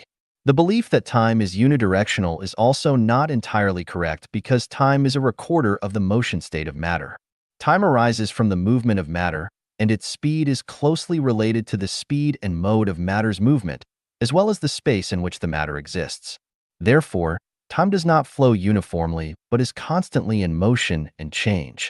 Furthermore, because matter can annihilate instantaneously, entering another space-time, it leads to the creation of lateral time. Hence, time does not only have a vertical property from past to future, but also a lateral property. Euclidean geometry is an abstraction of reality. To make two parallel lines intersect, we restore the abstraction to a concrete image and then observe whether they can intersect. Two parallel trains are an example of parallel lines. In a two-dimensional plane and three-dimensional space, they cannot intersect. They cannot collide with each other. If they collide, it no longer falls within the scope of the parallel line postulate. However, there is a scenario where this could happen. Two parallel speeding trains are suddenly drawn into a lateral spacetime. Because the time they are drawn into differs by just 1 second, their trajectories change slightly, resulting in a collision. This is somewhat like two distant scenes intersecting due to the mirage phenomenon. Of course, this still doesn't fully explain Einstein's thinking. If Einstein were still alive, he would inevitably reach this conclusion. In the universe, there are no parallel straight lines that do not intersect or separate. Even if two parallel lines have the same mass and information, space has planes of intersection. At these spatial intersections, they can no longer run parallel. Moreover, as long as there is distance in space, the forces acting on the two parallel lines cannot be equal, and these forces will inevitably cause the trajectories of the two parallel straight lines to change, thus separating or intersecting. Two strangers sitting on parallel seats in a moving car constitute two parallel lines. A sudden car accident occurs. One person dies, the other survives. They do not intersect. The deceased is drawn into lateral space-time. A few days or years later, The survivor suddenly has a dream in which he sees himself sitting in the seat where the deceased once sat, and the two parallel lines, intersect. Or, years later, the survivor also dies and is drawn into the same space-time. They meet again and even become a married couple, resulting in an intersection. The conclusion is, there are no parallel lines that do not intersect or separate. 获取无穷无尽能量的奥秘. The secret to acquiring infinite energy. Xiefeng. Translation edited by Qin Yu. A room filled with air can only hold so much, and if the doors and windows are sealed, the air will become stale. However, if there are windows on the north and south sides of the room, and they are opened, fresh air will continuously flow in and out. The larger the windows, the stronger the flow of energy. Can this fresh air ever be exhausted? Never. It is inexhaustible. A businessman's secret to making money lies in the rapid circulation of his capital.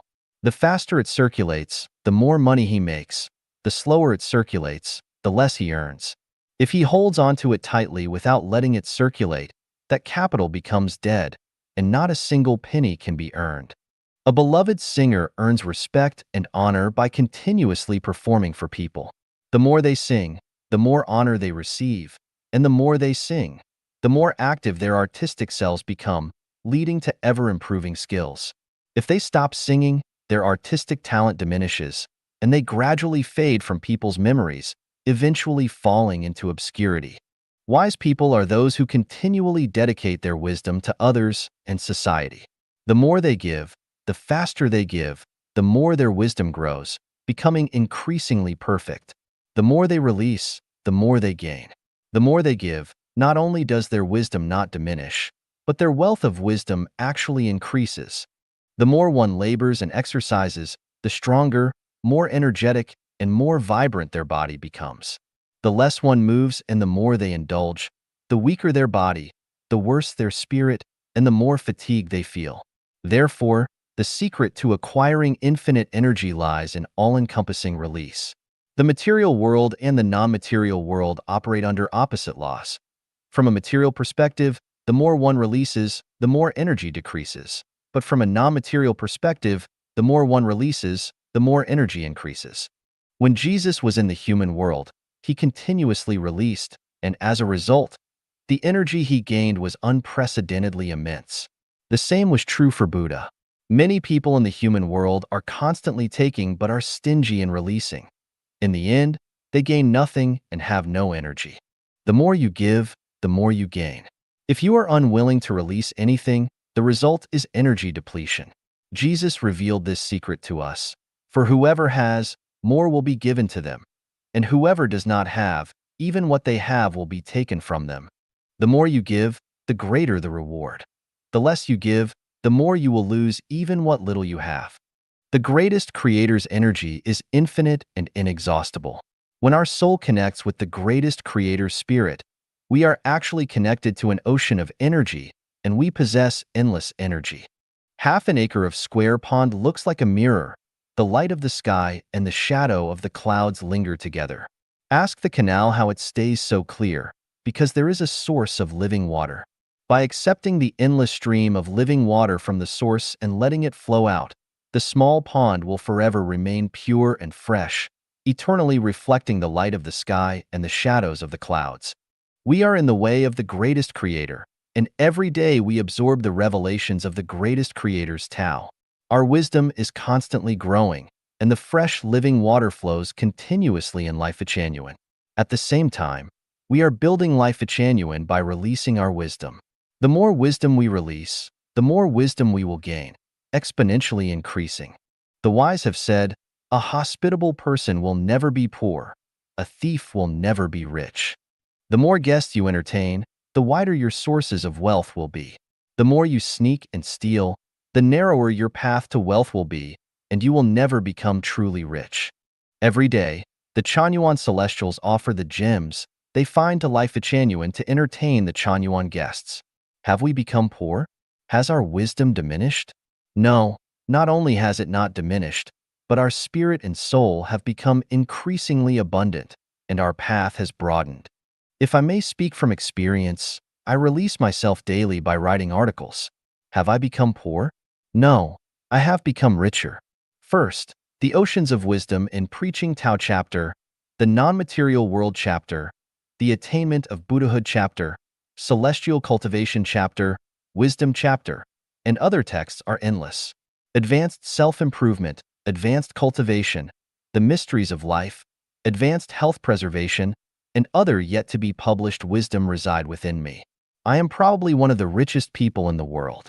Additionally, the number of Chanyuan celestials is growing, and they are all my brothers, sisters, family, and loved ones.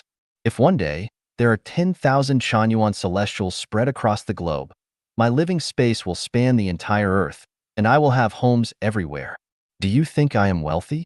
Following this reasoning, every Chanyuan celestial has this blessing and is expanding their territory of free living. Just working towards this realistic ideal is worth it. The more you give, the richer you become, not to mention the Life-Chanyuan era and the journey to the Celestial Islands continent. Many people are unwilling to give, selfish, stingy, and unwilling to release even a little energy for the construction of Life-Chanyuan. Have they become rich? I think they are as poor as can be, pitifully desolate, and their final outcome is likely to lose even what they have. Some may secretly rejoice, thinking they can continuously absorb the wisdom of others without giving, profiting from nothing, and making a fortune with no capital. In reality, this is foolishness that blinds their spirit. The world doesn't work that way. When life transforms, judgment is not based on how much one has acquired, but on how much one has given. The so-called hidden dragons and crouching tigers, the so-called reclusive sages, are actually some of the most foolish idiots. If stealing could make one rich, everyone would steal. Who would still be willing to create? Those who feel proud of themselves but lament that no one understands them are, in reality, selfish and self-centered individuals. If you don't give and only calculate your own small benefits, how can you not feel lonely and isolated? Therefore, you must give, you must release. The greatest creator is constantly releasing his energy without ever desiring to possess anything. Who in this universe could be more affluent than the greatest creator? Don't let immediate benefits blind your eyes. Don't let secular values control your spirit and soul. Boldly love those who are worthy of love, and dedicate all you have to those who pursue truth, goodness, beauty, and love, to the brothers, sisters, family, and loved ones in Life-Chanyuan. In doing so, you will receive abundant rewards in the end, karmic rewards beyond imagination. Let us continuously spread the teachings of Life-Chanyuan, inviting the guests of Chanyuan to join in the construction of Life-Chanyuan and the creation of the Life-Chanyuan era. As long as we contribute a little, release a little, we will experience the joy of giving, and the merits we accumulate will be embedded in the structure of our life. That will be our ticket to ascend to heaven, the foundation of transcending the mundane and transforming our beings. It's not about recognizing quality. It's about comparing quality. Everyone can compare and feel for themselves the immense value of Life-Chanyuan. 人生的三大追求, the three major pursuits in life. Xiefeng. Translation edited by Qin Yu. There are three major pursuits in life: knowledge, wisdom, and spirituality. These are the three steps toward becoming a celestial being or a Buddha. Knowledge is the understanding and summary of the material world by people. Wisdom is the sublimation of knowledge, a capability to discern, analyze, and judge the essence and extension of things, as well as the ability to invent and create. Spirituality is the sublimation of wisdom, an ability to communicate with the non-material world. As people interact with the material world, they gradually discover certain laws and gain true insights and experiences during productive practices. These laws, insights, and experiences form the body of knowledge. The purpose of going to school is to quickly master the knowledge accumulated by predecessors without having to experience it all firsthand. Therefore, in elementary schools, middle schools, and universities, what one learns is knowledge. Whether one attains a bachelor's, master's, or doctoral degree, what is acquired is knowledge. Knowledge is not a capability but a prerequisite and foundation for acquiring capability. A person with abundant knowledge is worthy of respect because, with rich knowledge, one transcends primitive ignorance and lays the foundation for advancing towards civilization. Therefore, the pursuit of knowledge is the primary task in life. A person without knowledge is unreasonable, hard to educate, and unlikely to achieve anything. Teachers in universities, middle schools, and elementary schools possess knowledge. Experienced workers and farmers have knowledge. They are the main mediums for passing on knowledge. Nowadays, computers and the internet are also mediums for transmitting knowledge, as are books, articles, images, videos, television, CDs, and so on. However, possessing knowledge does not mean that one has capability. Only when knowledge is elevated to wisdom does a person gain the ability to discover, analyze, distinguish, and solve problems. Scientists, experts in various fields, engineers, technicians, business managers, successful entrepreneurs, political and religious leaders, all are people with wisdom. Those with wisdom are the driving force behind societal progress and development. The reason why a group of monkeys remains monkeys is that they lack wisdom. The reason why a person, a family, a clan, a nation, or a country remains poor and backward is the lack of wisdom. A person without wisdom does not know where to exert effort, how to use their mind, or how to make effective use of time. Therefore, the pursuit of wisdom becomes the urgent task for those who have knowledge. In other words, after acquiring knowledge, how to apply it to one's production and daily life becomes a matter of deep contemplation. Otherwise, the knowledge is useless. When we buy flour, cooking oil, vegetables, and seasonings at the supermarket, it does not solve our hunger problem. To solve the hunger problem, we must process these ingredients into food, and the ability to do so is the capability to transform knowledge into wisdom. Wisdom can make life full and prosperous, but it cannot solve a person's ultimate worries. Only by elevating wisdom to the level of spirituality can a person gain the ability to distinguish between truth, goodness, beauty, and love, and falsehood, evil, ugliness, and hatred. Only then can one possess morality, clearly understand the direction and purpose of life, communicate with the non-material world, understand the meaning of heaven and hell, and lay the foundation for becoming a celestial being or a Buddha. Among humanity, Buddhist monks, priests, Taoists, imams, and masters possess spirituality. They are the inheritors of spirituality. People like Osho, Oren, Seth, Zhang Hongbao, and Li Hongzhi are pioneers of spirituality. Laozi, Muhammad, Shakyamuni, and Jesus are navigators of spirituality. The Tao of the greatest creator is the source of spirituality. Knowledge and wisdom are unrelated to morality. That is to say, people with knowledge and wisdom do not necessarily possess morality. To possess morality, one must work on spirituality. But if one lacks knowledge and wisdom, it is impossible to open the door to spirituality. Even if one understands a little, it is merely superstition, and one remains clueless, unable to know the next step to take. Concepts like celestials, Buddhas, and heaven can only be illusory longings, and one might even doubt their reality, let alone attain them. Thus, there are three major pursuits in life: the pursuit of knowledge, the pursuit of wisdom, and the pursuit of spirituality, progressing step by step. Is there a way to skip knowledge and wisdom and achieve spirituality directly? In other words, is there a path to directly awaken one's spiritual awareness and reach spirituality without schooling, social practice, life experience, inventing and creation, or participating in religious activities or listening to sermons by masters? The answer is yes. First, see if you can read the celestial book, books with words, reading the heavens, the earth, life, and society, and understanding divine revelations from the phenomena of nature, thereby directly communicating with the greatest creator. Second, see if you have the predestined affinity with celestials or Buddhas and whether you can meet them and be directly enlightened by them, allowing them to guide your life. If you can fulfill either of these two conditions, even an illiterate person can attain spirituality and thus achieve the qualities of a celestial being or a Buddha, not to mention those who possess knowledge and wisdom. A person who often contemplates the ultimate goal of life is more likely to attain enlightenment and spirituality. Those who often wander in life genuine will accelerate their steps towards spirituality. 表象与本质, appearance and essence. 写法. Translation edited by Qin Yu. Appearance refers to the surface phenomena of an object, which belong to its material structure. Essence, on the other hand, refers to the true nature of things, belonging to the object's non-material structure.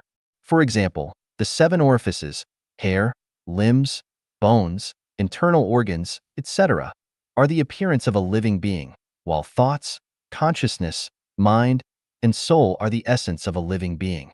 Similarly, the mountains, rivers, animals, plants, and weather of the earth are its appearance, while the laws, deities, and other forces that cause these appearances are the essence of the earth. Appearance and essence are two aspects of a thing. They are complementary and form a unified whole. Therefore, the appearance of something truthfully reflects its essence. The appearance changes with the evolution of the essence, and the essence reveals its true nature as the appearance changes. Hence, to understand the essence of a thing, one needs to start with its appearance. By seeing through the appearance, one can recognize the essence. No matter how varied the appearance may be, it still reflects the essential characteristics of the thing. If one fails to see the essence of something through its appearance, it is not because the appearance is misleading, but because of negligence in observation, insufficient data collection, or bias in analyzing the phenomena. In bewilderment, Jiawa Celestial asks, can the appearance and surface phenomena of things reflect the truth or falsity of the inner essence of things? My answer is yes, absolutely. The reason why a person feels pain inside but shows a smile on the outside is due to a temporary distortion of their true nature, reflecting the essence of human cunning. This is not the original nature of a person, but a devilish technique learned later in life. When a child is hungry, they cry. Their appearance and essence are perfectly unified. However, in certain situations, even if an adult is very hungry, they might say they are not hungry at all or show no signs of hunger. This is a phenomenon where true nature has been distorted, a result of improper education and a sign of humanity's decline. Although a person can lie and disguise their true nature, causing others to be misled, with careful observation, their essence can still be discerned from their appearance. By analyzing their speech, behavior, complexion, expressions, and actions over time, one can perceive their true nature. A person can deceive for a time, but cannot deceive forever. A person can deceive some people, but cannot deceive everyone. A person can deceive humans, but cannot deceive deities. Even if someone extremely cunning and treacherous deceives everyone at all times, they cannot deceive themselves. Therefore, their overall appearance still reflects their essence. Humans can continually learn from experience and discover laws from countless appearances. Once it is found that appearance does not match essence, it is possible to understand the alienation of the essence